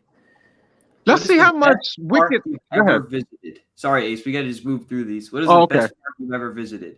Silver Dollar City, Kings Island, Silver Dollar City, Knott's Berry Farm, Islands of Adventure. It's a cross between Magic Mountain and Kings Island. I'll probably have to take Kings Island a little bit over it because the way it's run. I was sick when I visited Kings Island, so I only rode Banshee. But even only riding Banshee, just walking around that place, it feels different than any other Cedar Fair park I've been to. Yeah. It's perfectly divided, perfectly put together. You got the Orion section with the bees, the Mr. Timbers, and then you also have the Banshee section, of course. So this park is spaced out nicely. Everything, with their great coasters, like 50-50, pretty much. That park's management also knows exactly. What doing. It's the best. Way better than Cedar Point, Kansas, any other Cedar Fair in the chain. Absolutely, Don is fantastic. Yeah, well, I think that too. Don is like a Cincinnati guy, and he never wants. To there. So like, unlike all the other parks, there's no like trading people out there really. That park's his baby. Yeah. The Cincinnati Reds right in the bar, right, Bob? Cincinnati Reds baseball memorabilia and everything in there, right near Mystic Timbers. Not anymore, because it's. I missed that. That was nice. Yeah, it was cool. It was. All right, next up, what do they have left with Barnstormer? I don't think much, honestly. I don't really know for sure because I'm not like, a construction manager or anything like that, but it doesn't look like they have much left to do. I heard it was opening Memorial Day weekend with everything. That wouldn't surprise me. Honestly, I had seen them advertising for a summer opening from the park officially, so I don't understand. Yeah, it was in the press release. It's a summer project. Yeah, so I don't understand how they're this far along and they want to push for a summer opening, but whatever happens, I guess. Yeah. Next up, a lot of weird stuff in here. I'm gonna scroll past. Let's see. Any word on when Batman is opening a great adventure? When they're done. Perfect. Yeah. That's Good answer. I like that. That's perfect. Since Nitro's trains are now blue, what do you think of the park asking guests to decide the track color combo from 3 park pick choices? I like that a lot because that will make think people that's a good feel idea. so much better about the park. Yeah. That would be really cool. Yeah, I would say. Kennywood did with Phantoms Revenge. Yeah, Yeah. exactly. I Yeah, like what that about idea a blue and- lot. We said X against decide the track color As combo. long as What they, about? as long as they would pick like 3 good choices though, and Yes. not like random ugly colors like Cedar Point does, like for their stuff. Yeah. Let me What? just- I don't Go ahead, think Ace. they I'm would. sorry. No, I was gonna say, what about blue and gray as the track color? I agree. Keep the track will be blue, and it's supposed to be gray. What's that would I be wonder exquisite. where you heard that, Ace. The Batman at Magic Huh? Mountain looks sick with that. I said, I wonder with where you that, heard that. color. No, I was thinking of it because I looked at the trains. I'm like, this is beautiful. I like the idea of blue and gray. I That'd be would really just nice. like to point out that that idea would be absolutely fantastic. And my reasoning behind it is, and this is like something that really bothers me about Great Adventure, is half of their coasters seem to be green and half of their coasters seem to be orange. So like if we got the choice to pick the color scheme, that would thwart us from being able to choose another green or orange coaster. Because for green, we have King Ka, Green Lantern, Medusa, Joker. And then for orange, we have Jersey Devil, Batman the Ride, technically now Little Devil. So it's Yeah. just like I think it also gives people like a sense of like pride in their park too, and Yes, like, hey, yeah, this is my home park. Even if I'm not a coaster enthusiast, getting to be part of something like that makes them feel it. Yeah, 100% I agree. agree. I'm gonna have to talk to the people I know at the park and pitch that because that's a really good idea. When you pitch I it, come up pray. with the color schemes yourself and pitch those as well. Colin, you Oh, should do a man. poll on your Instagram story first. Hey, and what ask color people. scheme do you guys want to see? Just Yeah. roller will coaster pitch it to a tycoon ride it first and full-time. use those screenshots. Yeah, there you go. Hey, if that you guys would be want, I'll pitch amazing. it to a rides full time. Yeah, I think that would be a really good thing for the park to do. 100% Alright. agree. Yeah. Blue and gray. What's your spring break plans, and are you planning on going to Wildcats Media Day? We're already done. Media Day is probably for Bob and I. Maybe if I get an invite, we'll see. I definitely will make my effort to get out there. Spring break wise, it's a lot of great adventure and working because my spring breaks are this week. So I already did Hershey and Great Adventure once, probably Great Adventure another time or two, and just fill the rest of the time with working. Yeah, very simple. Like I alluded to earlier, that's going to be Great Adventure back-to-back days, especially with the free upcharge rides. I'm looking forward to that tomorrow and Tuesday. I think Screen Break is a very good idea. I Yeah. agree. I think my spring break plans are going to be, I'm going to try and get to at least one date of spring break. And to answer a Wildcat Media Day, I never got an invite. I don't know how to get invited. I hope somebody hooks me up with that because I would love to go. My spring break is basically over, but I went to American Dream, Hershey, and Great Adventure a couple times, so pretty good week. There you go. You went to American Dream? Yeah. Why? sadly. Oh, wow. That's a really good question. How was it? It was all right. I mean, half the ride Okay. just looked closed, so it's not like it Yeah. was amazing. So but how is it all right? Come on. it was all right because I got on Shellraiser like a million times without having to get off. Was it rough? Did And you you got a survived? headache from that? Yeah. Concussion So City. you got a headache, right? Holy Yeah, crap! not really. I got a That headache. ruined my day. Okay. Okay. Oh, wow. The CTE is talking now. Oh, All right. Oh no, go ahead. I lost enough weight to fit on Drop of Doom. I was crying because I was so proud. I was at Six Flags on Friday. Congrats. Dude, that's awesome. Like, seriously, congratulations. Congratulations, for real. That's Congratulations. Genuinely Great. That's awesome. great. That is great. Yeah, I'm a I love nutritionist, and I endorse that, and I give my approval on that. I love it when I hear somebody lost weight, just like you, Austin. Congrats. It's a Thank beautiful you. thing. Yes. I love it. Congratulations, Austin. Good for the house. Seriously. I've been losing weight also. Awesome story. Yeah, that's great. That's awesome. I'm very glad you were able to get on Drop of Doom. That's awesome. I wish Nitro or something was open because right now, since nothing is open, basically everything had a line, including Green Lantern, which surprised me. I only went on Zumanjaro and Devil. Zumanjaro never has a line, so you can always go down there. King Ka, as long as the right crew is on, will not have a line, which is always nice. At least for us, it didn't have a line when the right crew was on.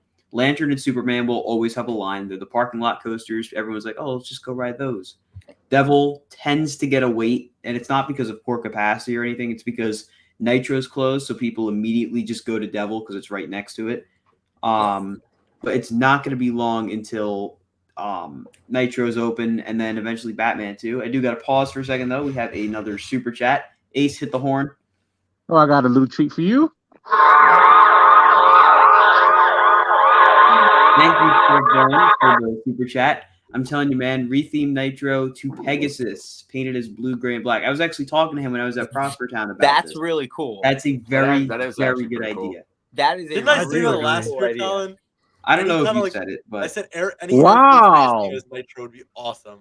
Honestly, if Wow. that's going to be a retheme for the ride, I think that would Wow, be really that cool, would be nice. especially with the train color schemes. Imagine we had like you know how Apollo's Chariot has like that really nice engraving on its front on a Zero car. yes, Yes. Like imagine we had a Pegasus like that engraved into the front of Nitro's So train, and cool. it's just renamed That's- Pegasus. Oh, that would look so clean, dude. That's I really like that good idea. too. right. So you paint the track blue, and then what would be black and gray? Would the supports will be black and gray? Wow.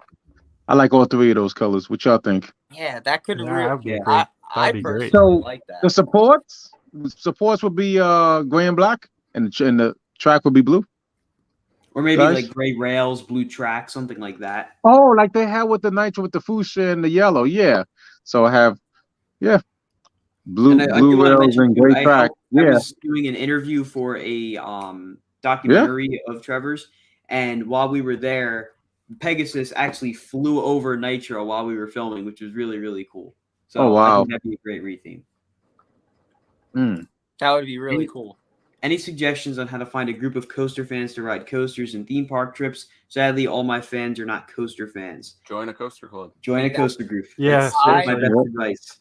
I highly recommend that if you're over 21, you join Buzzed Bars. That is a club that I am personally a member of, and Me there are too. a lot of friendships that I've formed from that. Yeah, I mean, I can attest for Buzz Bars too, and I've been a member of Buzz Bars since it was founded.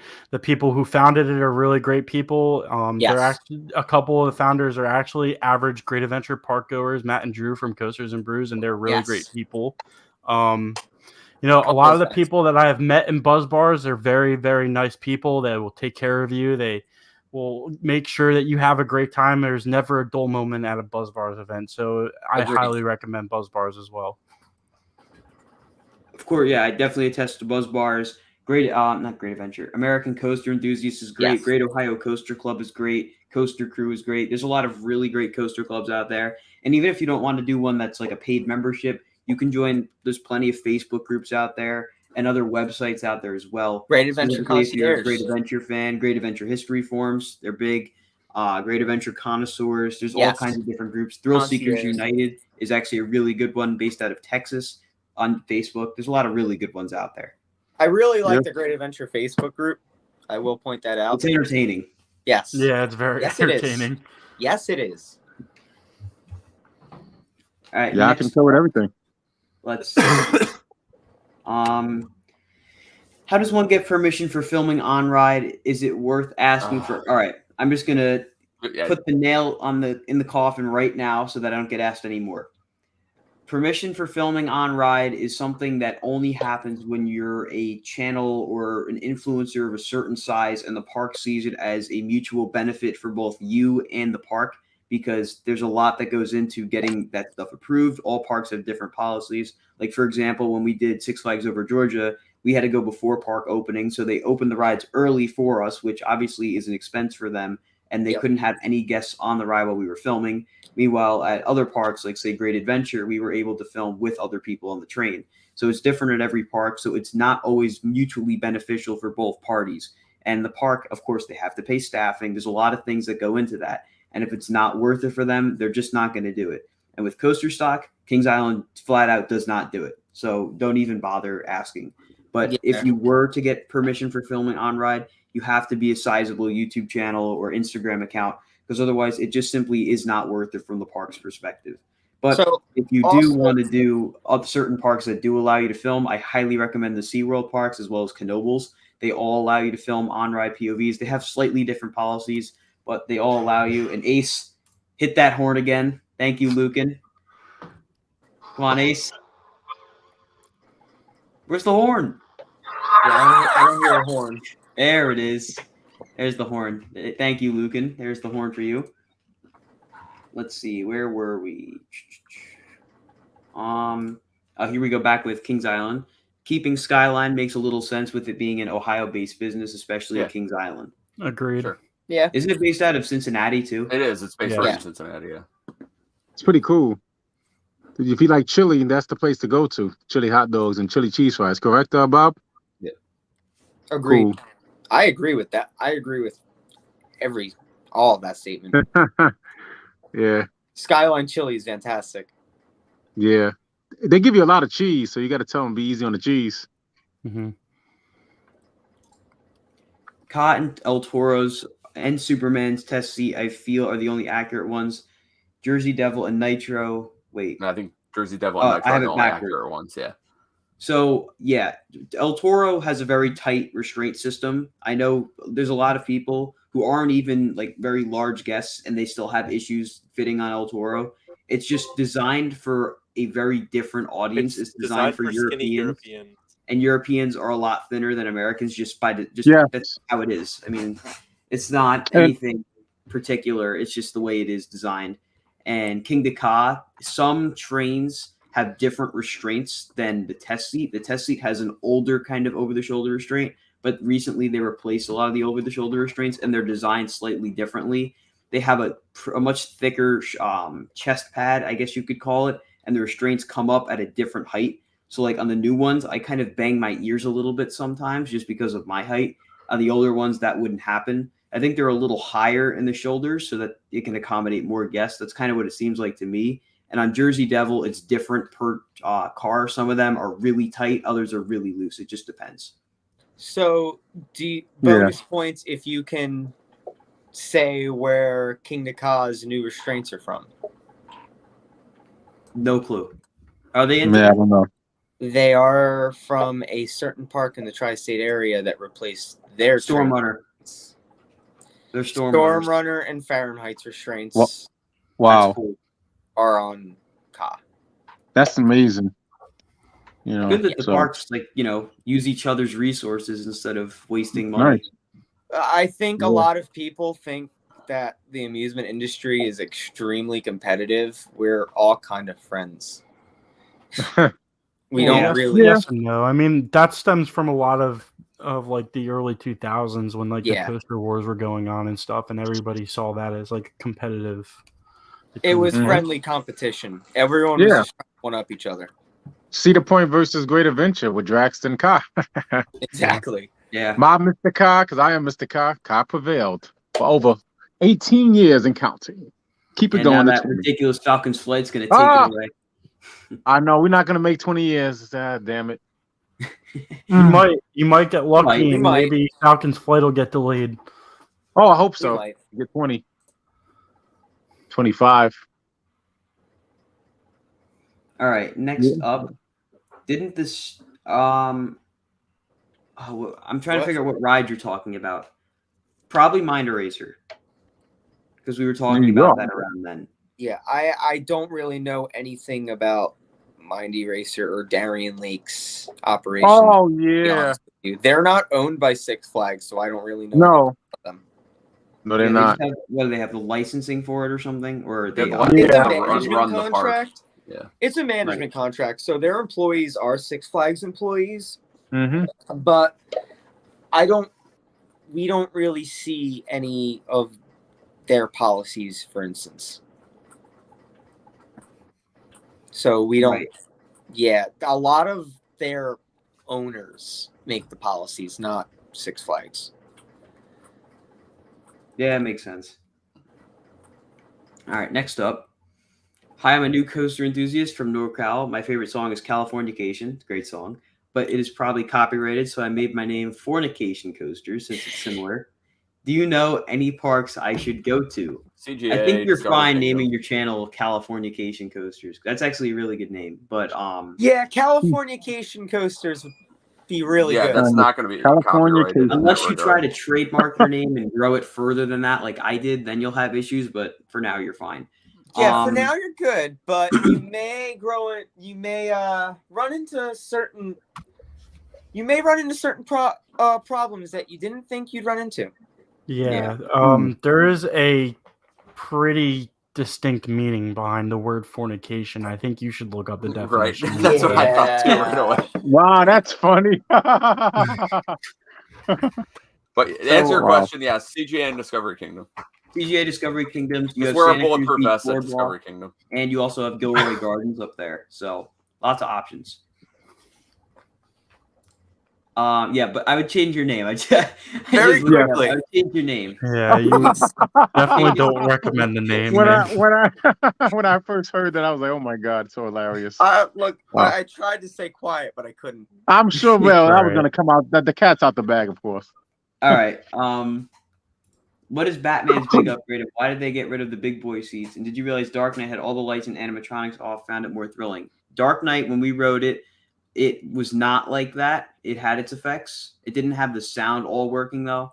And for whatever reason, this kind of like ticked me off a little. They had the pre-show playing, but it was just on a loop, and they were just sending people through the queue. Like they weren't actually stopping and doing the pre-show show, which ticked me a little bit because I really like the pre-show. It's my favorite movie of all time.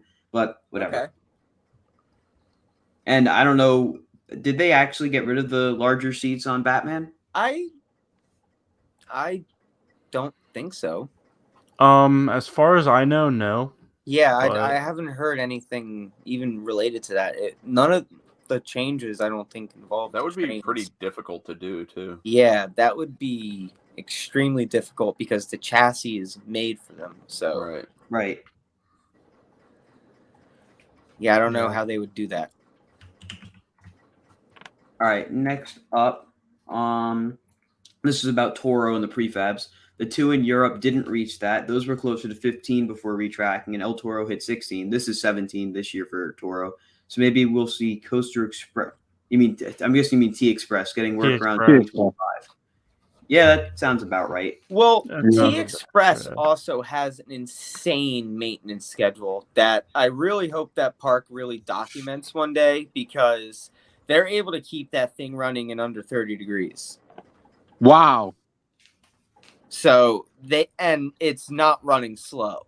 They're able to keep that thing running in a way that it feels brand new as well. So Oh my god. yeah. Can you imagine if you had El Toro running on a holiday in the park? That'd be holy hell. Be great. Yeah, I don't know how they do it, but I really Wow. feel like they need to really Jeez. document it. I don't That'd be want to so imagine how badly burned my face would be if I was riding El Toro during Holiday in the Park. I'm okay with I'm completely okay with all of that. That'd be great. What about you, Sammy? I think that'd be awesome if they had it open during Holiday in the Park. Yeah, That's I creepy, would though. enjoy that. I know. How about you, Bob?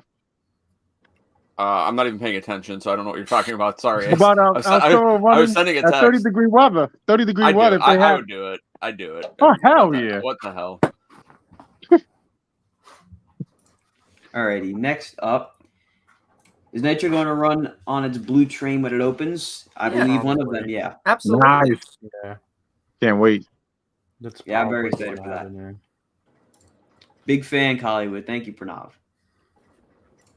Hi, guys. I'm coming to the U.S. this year to ride El Toro and Wildcats Revenge for the first time. Would you recommend any other great park/rides nearby Hershey? Sure. Okay, so Knoebels. I actually saw your Knoebels. comment on a past video, so I want to give you like a full rundown because you were asking about the best time to go. The time you mentioned, September 23rd, those two parks are going to be mobbed. That's Fright Fest, and Fright Fest is the most crowded time of the season for those parks. Mhm. But you also don't want to go too early because then you're running the risk of El Toro or Wildcats Revenge not being ready because we don't really know what's going to wind up happening. So I'd say August is probably your best bet. Yeah. It's going to be really hot, so just brace for that. But Yeah. in terms of operating hours and everything, that will be the best time. In terms of other parks, I really enjoy Dorney Park, but it doesn't have any like huge standout coasters. The thing is, like Knoebels Dorney, is really- Knoebels, Hershey are all within an hour of each other, though. So Exactly. it's like, Mhm. Knoebels is a really nice park. It's very different than most other parks, but it's got two Mhm. really great wooden coasters, and it's just got a really nice atmosphere to it.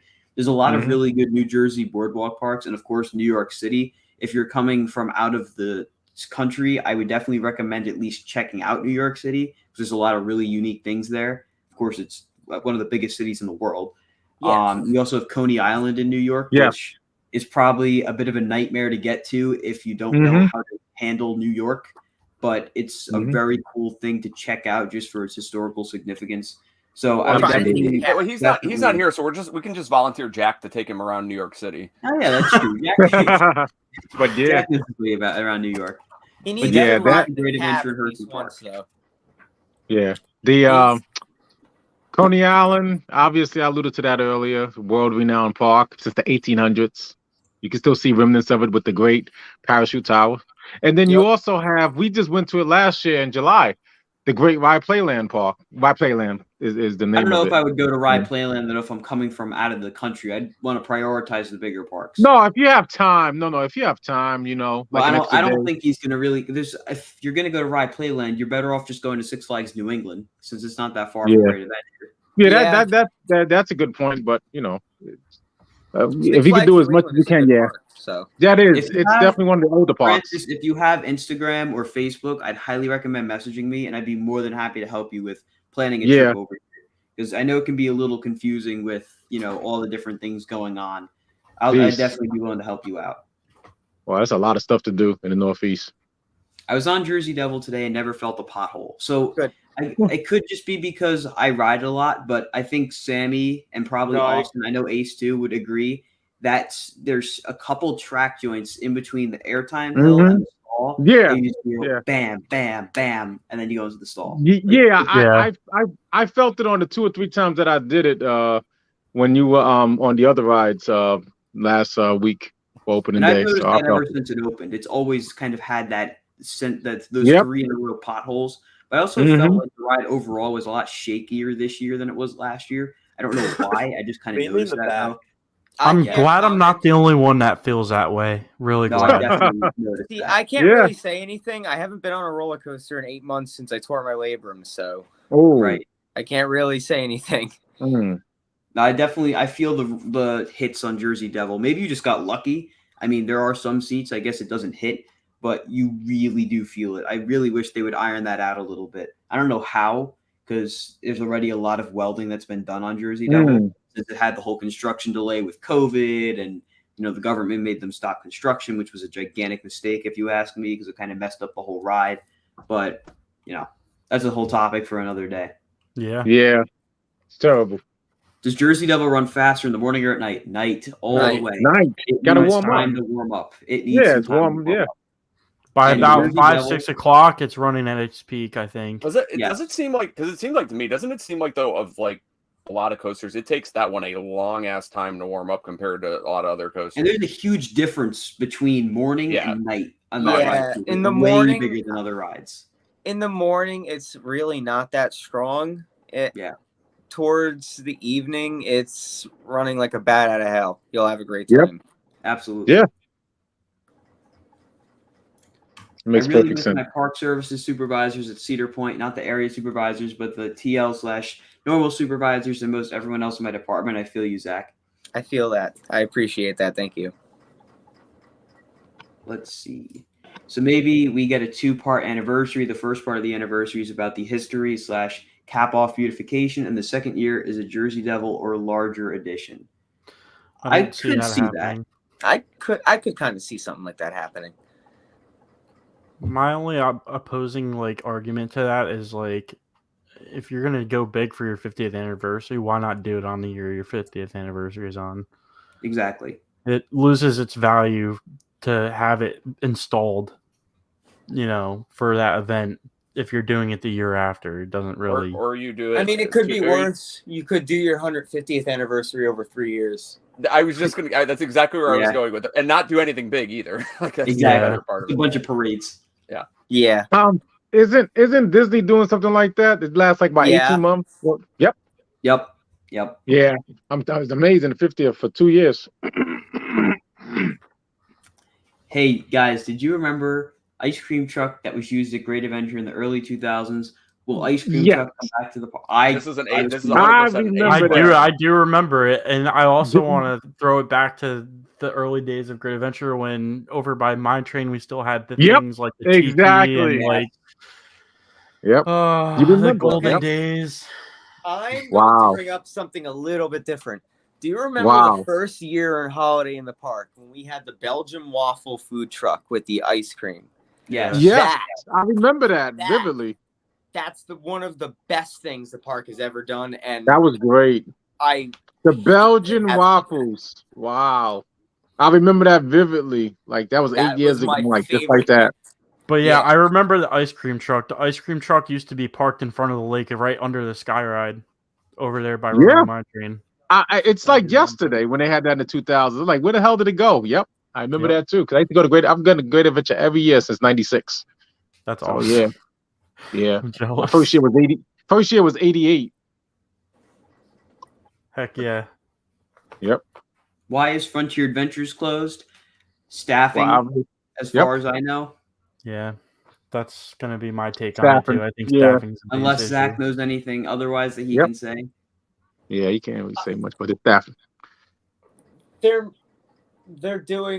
maintaining the rides. I see that there's definitely stuff being done on Mine Train. I saw there's Yeah. like pulleys hanging down from one support and there's a ladder. So maybe they're replacing a segment of track or replacing Wow. a support. But Mine Train is super old, so it's Like good to I see said, them doing maintenance. when everything opens, everyone's going to forget about the beginning of the season. Of Well, let's hope course. they're not ruining Mine Train's best moment because that's where that. No. Okay, good. No. Good. That's the best part of that ride. Runaway Mine Train is a coaster that the park wants for a very long time. Oh, absolutely. It's the first coaster in First ride, yeah. '74, and love what they're that going ride. to do, they're gonna treat that coaster obviously like the crown jewel that it is. So no, they're not. They're gonna pretty much work on everything on that ride and keep it possible for Thank another God the 10, park 15 hasn't years. removed Log Flume or Mine Oh. Train or El Toro. I Oh, just want to add, they probably couldn't put anything in that plot of land to replace Mine Train Right. either anyway. No, There's so. no there's point nothing in that can taking do it that. out anyways. The park's maintenance is it gets a lot more hate than they really deserve. yeah. They really do love what they do. They really Yes, they do. You know, they love it so much that I met a maintenance guy one time. It was the coolest ass thing I've ever seen in my life. He actually took a picture on top. I can't say his name, but he took a picture on top of car, the tower, right at the top, looking down. It was so cool. He loves his job. One of my best friends is one of King Naka's overnight guys, and I constantly get pictures like that. And It's pretty cool. the things they see are when they get to go up and inspect the tower are fantastic, and it's things like that I really wish the park did advertise, because it would shine a light into what we do completely different. Yep. All right, next up, a history museum / shop would be really cool. Have artifacts on display and offer retro shirts for sale along with possible ride pieces like El Toro track. Although I feel like them selling El Toro track while El Toro is open isn't really the best look for the ride after everything that's already happened with They're not it. I gonna don't know do if that's a great idea. Agreed. They're not going to do that. No, that's a bad idea. Let's see. Next up,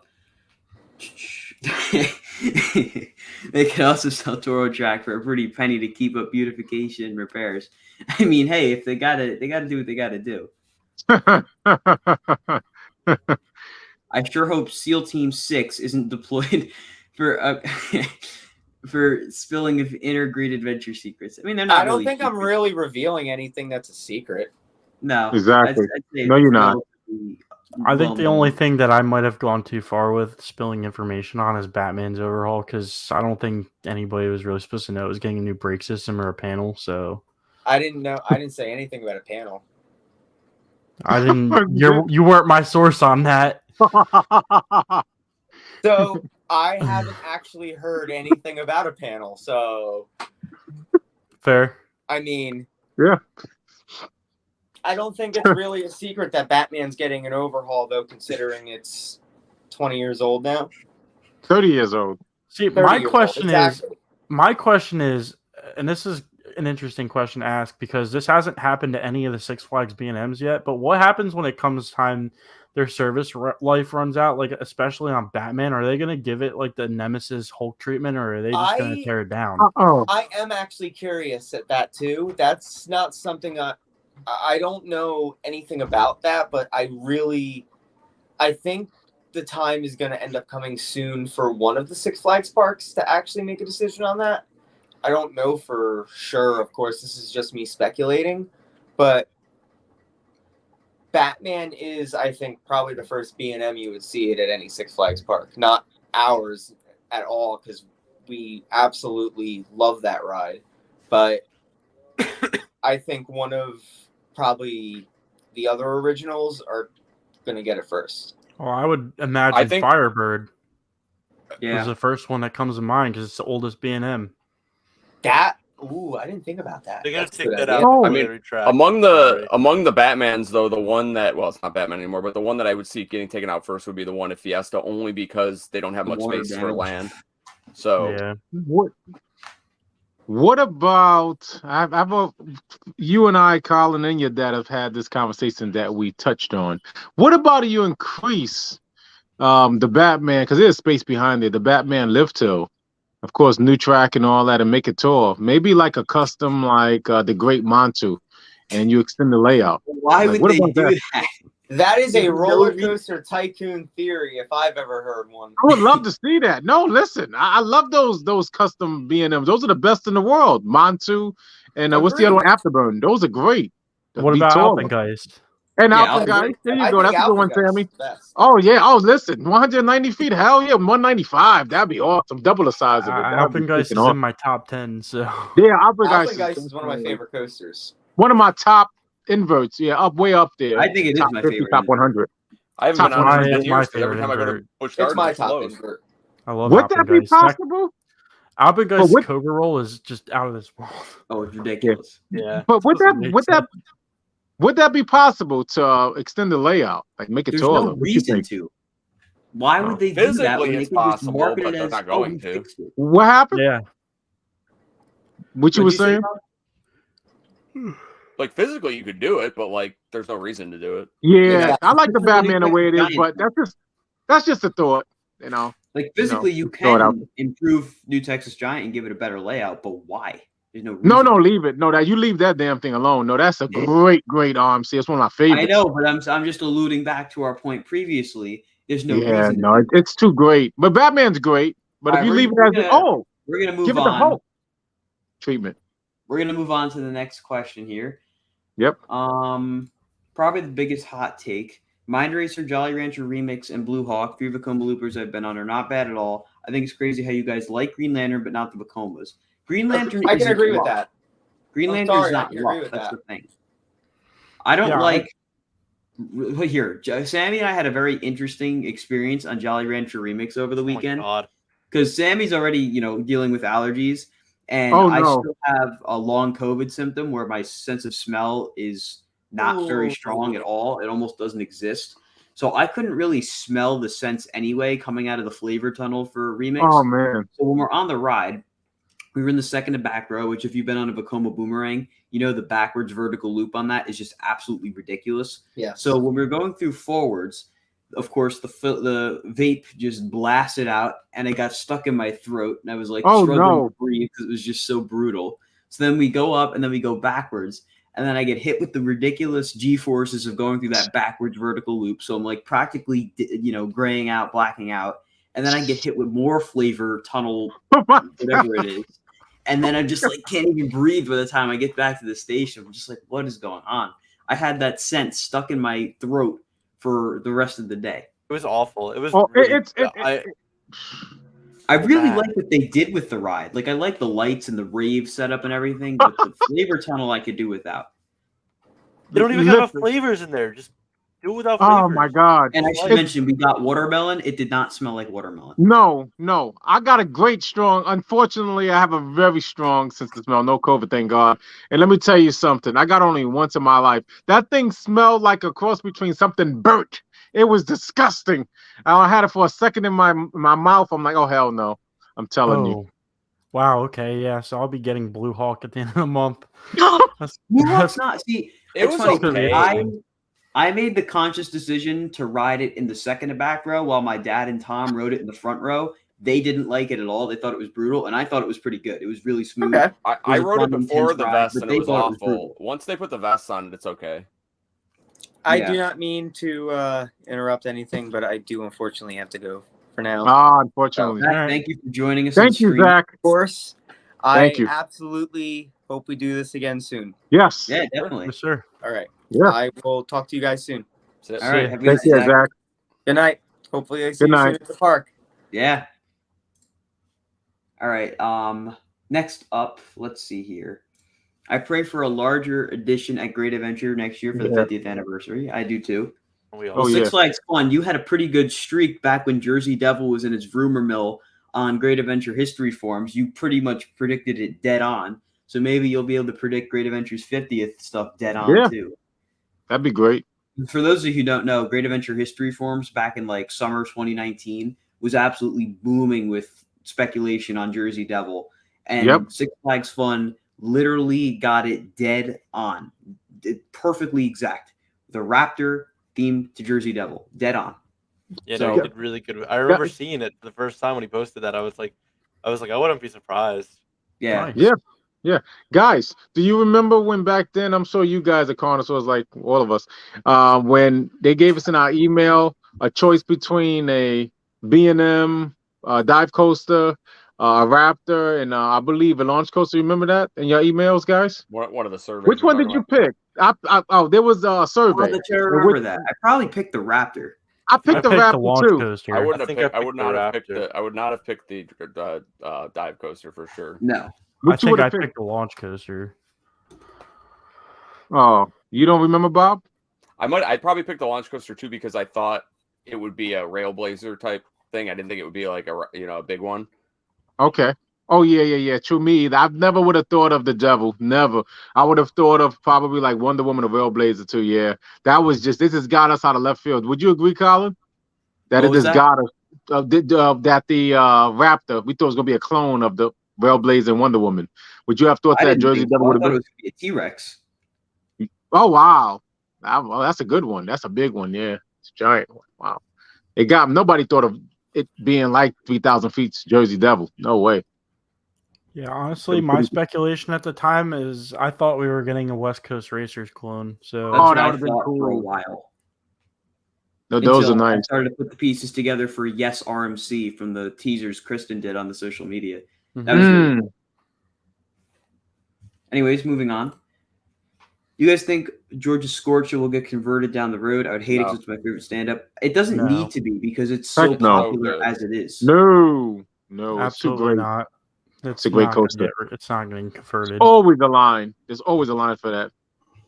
So, guys, I'm going to put a line in the chat right now. Well, in about 2 minutes. That line will be where we stop taking questions for the night so we can start winding down the stream. So send in whatever questions you have left, and we're going to get through the rest of these chat questions and then end off the stream.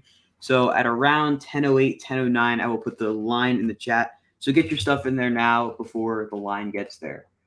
Moving on, though. New trains for Batman. I'm going to say no to that. Maybe No. they're going to finally color match the restraints with the orange track. I think that'd be good, but I don't know that for sure. So That'd be nice. see. Blue best color. Good take. Yeah. Agree. Do you think that instead of Great Adventure getting a Giga, the big would be bringing back Golden Kingdom and building a new coaster in that area?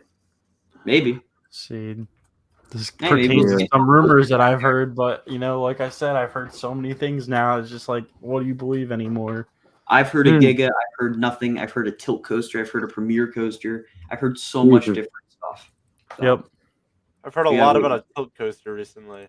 Yep. Me too. I don't think see that's why that would make any sense, though. I don't know why we would get that, but Hey, I There's no wouldn't be need mad for about that. it at the end of the You day. should just get a dive coaster at that point. I'd Anyways. kind of rather the tilt coaster. It's more unique. I'd rather get a Vekoma multi-launch and then get a dive because the multi-launch is definitely better than the tilt coaster. Yeah, family coaster. Well, yeah, I agree. I still don't understand how some of these like good model Vekomas from Europe have not made it over here yet. Oh man, gold. Bob is right. The Vekomas. You're talking about the taller Vekoma coasters, right, Bob? It's a little tall. Some of the good, big launch ones and things. Like I heard a hypothesis on that whole thing. If you want, I can tell you after the stream. Okay. There's a good reason behind it, from what I've been told. About what? About why none of the new modern Vekomas have really made it over to the U.S. yet. Is it because of SNS? No. Okay, so to briefly elaborate on it, basically when Vekoma started coming out with these new models, a lot of European and Asian parks put in bids for them. So it overbooked Vekoma for the coming years. So they couldn't keep up on like construction and stuff enough to be able to do it in the United States at the same time. So they're like starting to wrap up on a lot of their contracts overseas now, and then they're going to try to start coming back over to the United States. I know that's crazy though. Like you turn down business instead of like expanding your operations. I mean, you got to do what you got to do. If there's too much demand and you can't supply for it, you know. That's wild, actually. But that's makes what sense, I was though. told. It makes perfect sense. It does make sense. All right, moving on. Skull Mountain has the best drop in the back road. Has so much ejector airtime. I wouldn't say it's the best drop, but it's got some pretty damn good airtime. Yeah. Yes, it does. I concur. As long as you get a nice really loose good. restraint, it's very fun. Yeah. Yeah, it is. That's why everybody go to the back, and then especially when it's dark, that makes it even better. A couple pops of airtime. Yeah. What is the best airtime moment ever? Oh, one of them obviously El Toro. Zip and Pippin, that stupid ejector death hill is absolutely nuts. The thing is crazy. In terms of like floater air, though, I know the back row on the B&M, like the B&M sit downs and the B&M hypers and stuff, especially Raging Bull and Wildfire. Wildfire, I remember being out of my seat the entire drop. Like the floater on that's crazy, but for me, it's still Zip and Pippin. I'd say any of the moments on Toro, really. Toro just like has a different kind of ejector airtime than other coasters. Unbelievable. But Superman's fourth hill, Superman at New England, that fourth hill hits hard. Like really hard. Man. It's one of my favorite coasters. I think my favorite airtime moment is Gwazi's wave turn over the station. That's really cool awesome. too. Yeah, it's insane. Jesus Christ. So many airtime moments. Well, you forgot these guys. Goliath over Georgia. I can't wait to ride that at the end of the month. That thing freaking out like Toro. Those ejector air times are just like Toro, reminds me of. They're great. And Mako too is good. Just like Toro, but they're damn good. No, you know what I mean by it's just great air time. Of course, Toro has the best one, but that Goliath is just amazing. Instead of floater, it's more like either one of Iron Rattler's drops are also qualifiers for the best air time ever. Yeah, it's just Gwazi too, like that wave. What he said, that wave turn over the station. It's absolutely insane. Man. You get whipped before you go. The weirdest. Well, there's a really weird like backwards airtime on Diamondback at Frontier City when you get launched backwards and you're upside down. It's very odd. It's very weird. It is weird. But then you also get the very weird airtime if you're in the back going down the drop on Time Traveler, because it's like my favorite drop ever. Like it's incredible, and you get like because sometimes you're like backwards and sometimes you're sideways, and it is such a weird sensation. And I know this isn't an airtime moment, but it's my favorite moment of weightlessness is Mr. Freeze reverse blast vertical spike in the back row specifically. It is unbelievable. Yeah, it's just also a very weird feeling. Yeah. Is that quintessential? No pun intended. Ass out your seat. That's not ass out your seat. It's just weightlessness. It's like you're kind of like it's just. Oh, okay. I got to do that one day. Backwards, then launched forwards. It's so vertical. I think I did do it back for a long. I gotta do it again. Pantheon's little airtime backwards airtime. Oh, you know what? No, that is one of the best. That thing is like souped up. I don't know what they do with the load. Like how many blasts they give you? Like 3 or 4. Blast, Oh, when wow. you finally go over that freaking top hat. If you could give me the count of that, I would love to know the count of how many And launches it gives in one. Icebreaker has some pretty strong ejector moments too. But we're Yes, still harping that's on this another question one. too long. We got to keep going. The day Don retires will be a top 10 saddest days in all of coaster history. Yeah. Don and Kings Island. Yeah. Yeah. Oh Don is wow. absolutely wonderful. What's his name? Don what? Don Helbig. Other than Jeff, he's Okay. probably my favorite park person. Oh man. Yeah, that's a good guy. All right. Next up.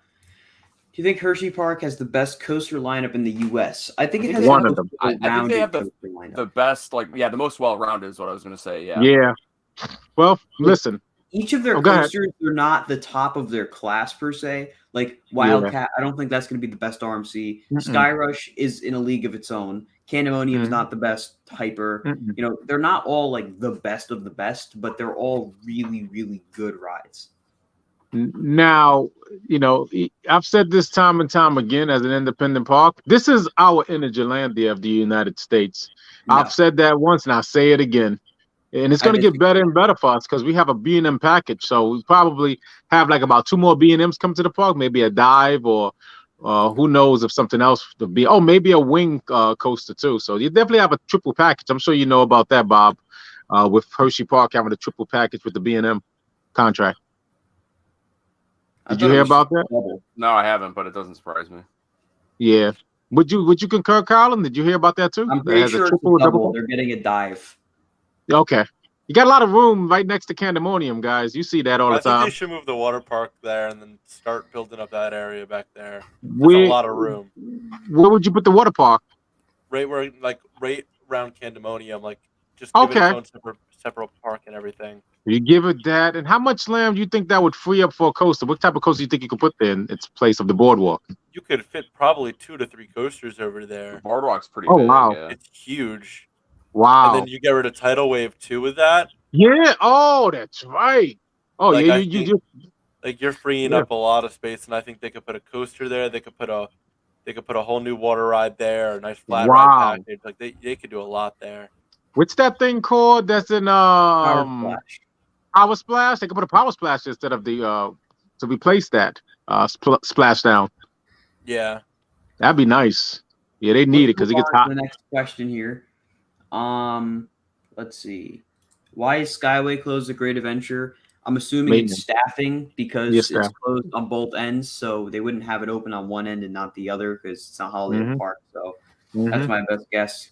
Me and my friend are starting a coaster channel soon. Do you have any advice before we start? Thank you. My best advice is find a way to differentiate yourself. A lot of the channels just kind of blend together and all do the same thing. Find your niche, find what you do differently than other people, and pursue that specifically. That's the best advice I could give to you. Also want to throw in there, be consistent. Consistency is important to YouTube's algorithm. If you're not consistent, they're not going to push your videos. You definitely need to be consistent. Hi, guys. Hope you're all doing well. My question would be, outside of Universal and Disney parks, what park would you say is the best theming? Silver Dollar City. Oh, Persian. Oh, you just took it out of my mouth. Yeah, all 3 of us knew. Hot take, Busch Gardens, Williamsburg. Hot take, not Yeah. Well, it's between Dollywood and Busch Gardens. Yeah, the 2 most beautiful parks ever. I'd say Dollywood and Silver Dollar City are right here. Both Busch Gardens parks are here, and along with Knott's, I assume. I haven't been to Knott's yet. But those Knott's are is up there. Cream of the crop in terms of best theme parks. Yeah, outside of Disney and Universal, because Disney and Universal takes the cake, obviously, with all the money that they have with NBC and don't count Disney. out Kings Island either. Kings Island and Carowinds. No, they have some really well themed rides. Oh my God, Kings Island is the best to me. I don't know if you concur with me on this one, Bob. I've been to all the Cedar Fair parks in the world. Kings Island is number 1 as far as I'm concerned because I love it. It is my number 1 alongside Magic Mountain. Among the Cedar Fair parks, it's my favorite Cedar Fair park. Oh, same here. Oh man, that's one of my favorite parks. And it's great theming. They did a great job all around. I forgot what his name is. The president. Yeah, hopefully Bob, I meet him. have you not been to Knott's? Yeah, I've been to Knott's. No, it's Bob. No, Bob. I've been to Knott's. Oh, yeah. Bob. I think that among the areas of all the Cedar Fair parks, I think Ghost Town Alive is like the best themed area of any Cedar Fair park. But I don't think the rest of Knott's is like super well themed. I mean, like it's their areas are just very bland. The rest of the park. I mean, I think I just had a really good day there. It's great. No, it's a great park. Don't get me wrong. I love that place. But like, it's great. It's just like the problem with Knott's. I think if it was bigger, it would be much better themed. The problem is it's on top of itself, and they can't really expand or anything. Yeah, that's fair. And also the boardwalk is the perfect sum of Knott's Berry Farm, because I was just there last August, and you're right. Outside of Ghost Town, it's just flat land boardwalk all throughout most of it. It's true. You can practically see everything, so it's kind of different. It's a great park, one of my favorites. Moving on, does car run faster in the morning or in the night? Doesn't matter. That's a good question. Yeah, I'll go in the morning. If you pick the first couple of rides of the day, it'll still be running faster than normal, because when they test it, they throw it in something called boost mode, which is to make sure the train doesn't roll back. And as far as I know, they can't actually run it with people on it in boost mode, but it takes the hydraulics some time to adjust to the slower speed. So they will be launching faster than normal for the first couple rides of the day. I've seen that most times I've been to the park. We'll be sitting on El Toro's brake run after our first ride of the day, turn around and see car just go way fast over the top hat. Yeah, you're right about that, because obviously I am Mr. Car, and I'm usually the first one on it. You know, we always get there the first. Fourth time you said that today.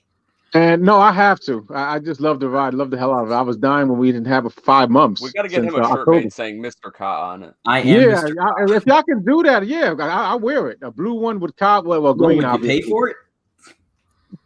I don't know how much it would be. I gotta make it or something. I could probably make $25. I'll probably make it. Yeah, that's a good idea. But listen, when you're the first one on the car, it is right over it. I love that feeling. It's pretty cool. Right. Next up, well, Zach's gone, unfortunately, so can't answer this. Let's see here. If you know how to use transit, it's not that bad. This is talking about New York City. I haven't used the New York City Metro since long before I was a former doozy. I just not like New York. I have no desire to go there, and I don't like cities as it is. So me and Colin are on the same page. Hey, Colin. I'm just not. The thing with going to like Coney Island is you're just barely going over the border. You're not going really like deep into the city or anything. So that even that was a pain in the ass. But like it's still not as bad. Going to Manhattan is like taking your life in your hands if you're driving. It's. Hey, Colin. I know from firsthand experience. I respect it, man. You are a suburban boy, a suburban man, so I totally understand that. I know I'm a city guy, but I've adapted well to your neck of the woods or wherever, if I have to stay there for a month. So, yeah, I totally understand. But I adapt well. I took the train. I'm much more fan of rural and suburban environments. Of course. I don't like urban at all.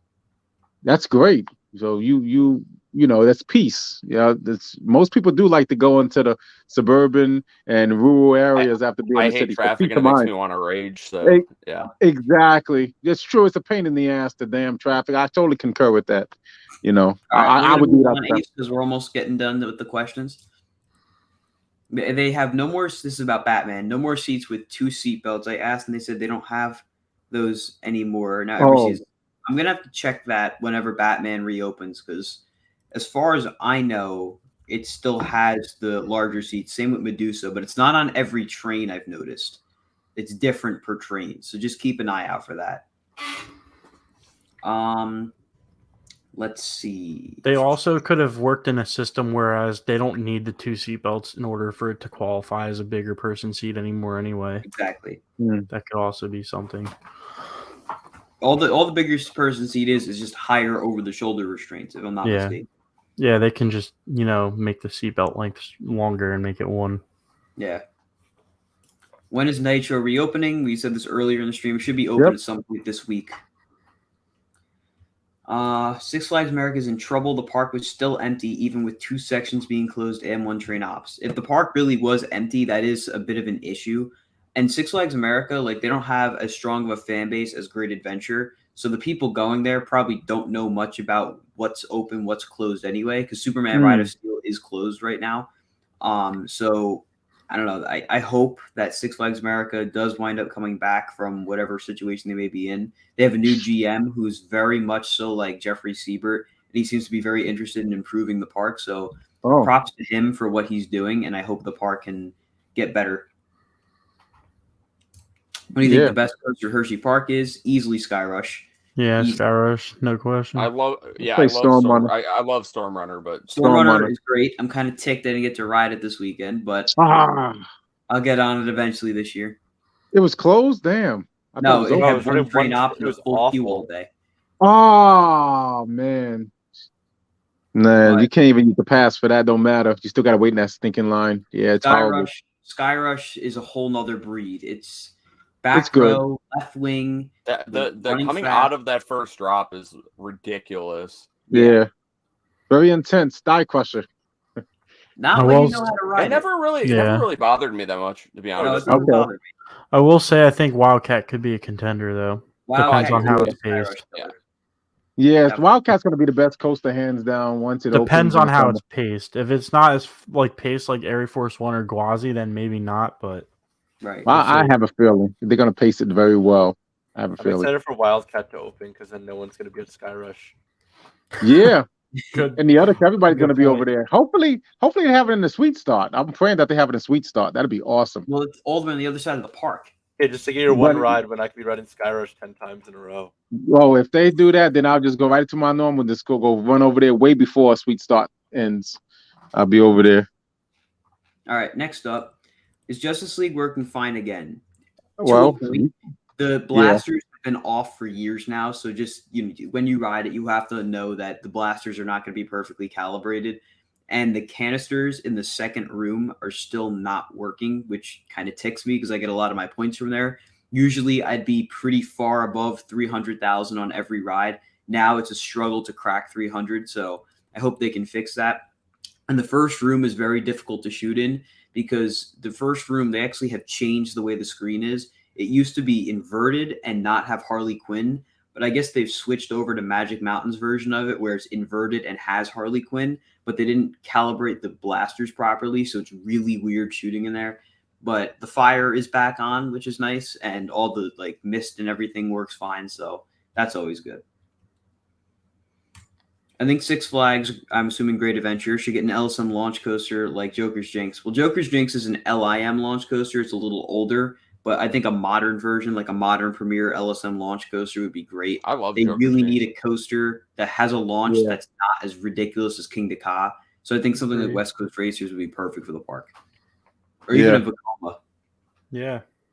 Yeah, Joker's Jinx versus Poltergeist. What you think, Bob? Real quick, which one you like better? I like Joker's Jinx better, but I like that Jinx. said, I had to wait to ride Poltergeist because the wind it wasn't that windy, but Poltergeist is really sensitive to wind, and so like Okay. I was there 2.5 days, and I got on it right at the end because it was closed for both like the first couple Wow. days. Yeah, Joker's Jinx is nice.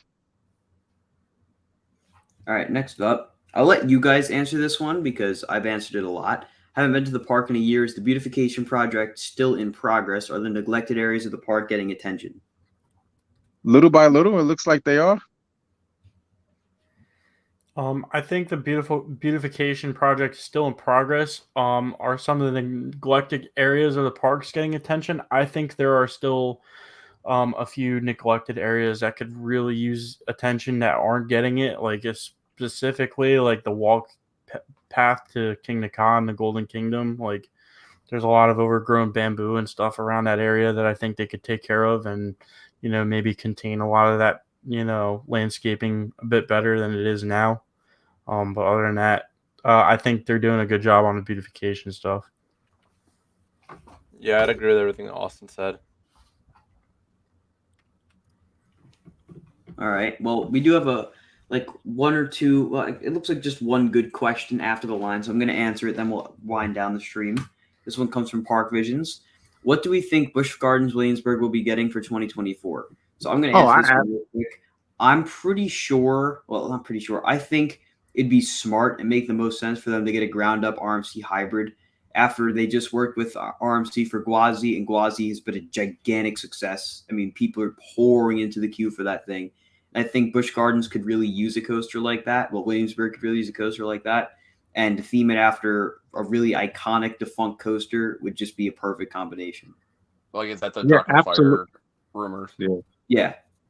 Yeah. Absolutely. Because when you look at it, they said the clearance was at 230 feet that they got cleared for. Mm-hmm. I think so, yeah. And that would be sensational, because not only do you have the Draken Fires area and the station still there, but you also have the Rhine River. Oh yeah, go for it. That would be sick. That would be probably Iron Gwazi, Steel Vengeance in one, or maybe better than both of them. Oh yeah, That's my pick. I would be extremely elated if they get that. I agree with that 100%. I think a ground up hybrid RMC would probably be the best thing for that park right now. It would put Busch Gardens, Williamsburg on the map more than it already is. I can't imagine how much that a ride would like that would put that park over. I mean, you already got Pantheon in that park, which is insane. You got Verbolten, which is super underrated, even though it's considered a family coaster. Alpengeist, one of the best inverts. Then you got ground up hybrid RMC. Oh my god, that park it'd be insane. Yeah, and you got Griffin. And you got Griffin and Apollo's Chariots. You got some great coasters in that park. And the Great Loch Ness Monster Classic. Well, yeah, what a great park. That would put it over the top. That being said, that is going to conclude tonight's live stream. I want to thank Ace, Austin, Sammy, Bob, and Zach from earlier for joining for tonight's stream. I want to thank all the viewers for watching through. I hope it was enjoyable. If you guys want to give any last-minute plugs, you can go right ahead, starting with Ace.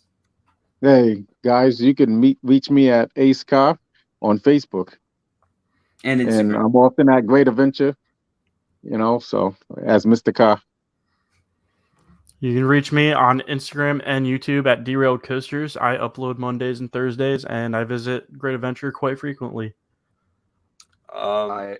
Go ahead, Sammy. No, you're good. You're good. Go. All right. You can reach me Instagram, YouTube, Built to Thrill. You'll see me at Great Adventure definitely. Sometimes Hershey. So yeah. BK photo page on Instagram, Twitter, and Facebook. You will not see me at Great Adventure probably. That's pretty much it. All right, guys. Thanks again for joining the stream. Be sure to check out the latest vlogs from Hershey Park and Great Adventure's Screen Break opening night. But I'm Colin for Hollywood Studios, and I'll see you guys in the next video. Have a good night, everyone.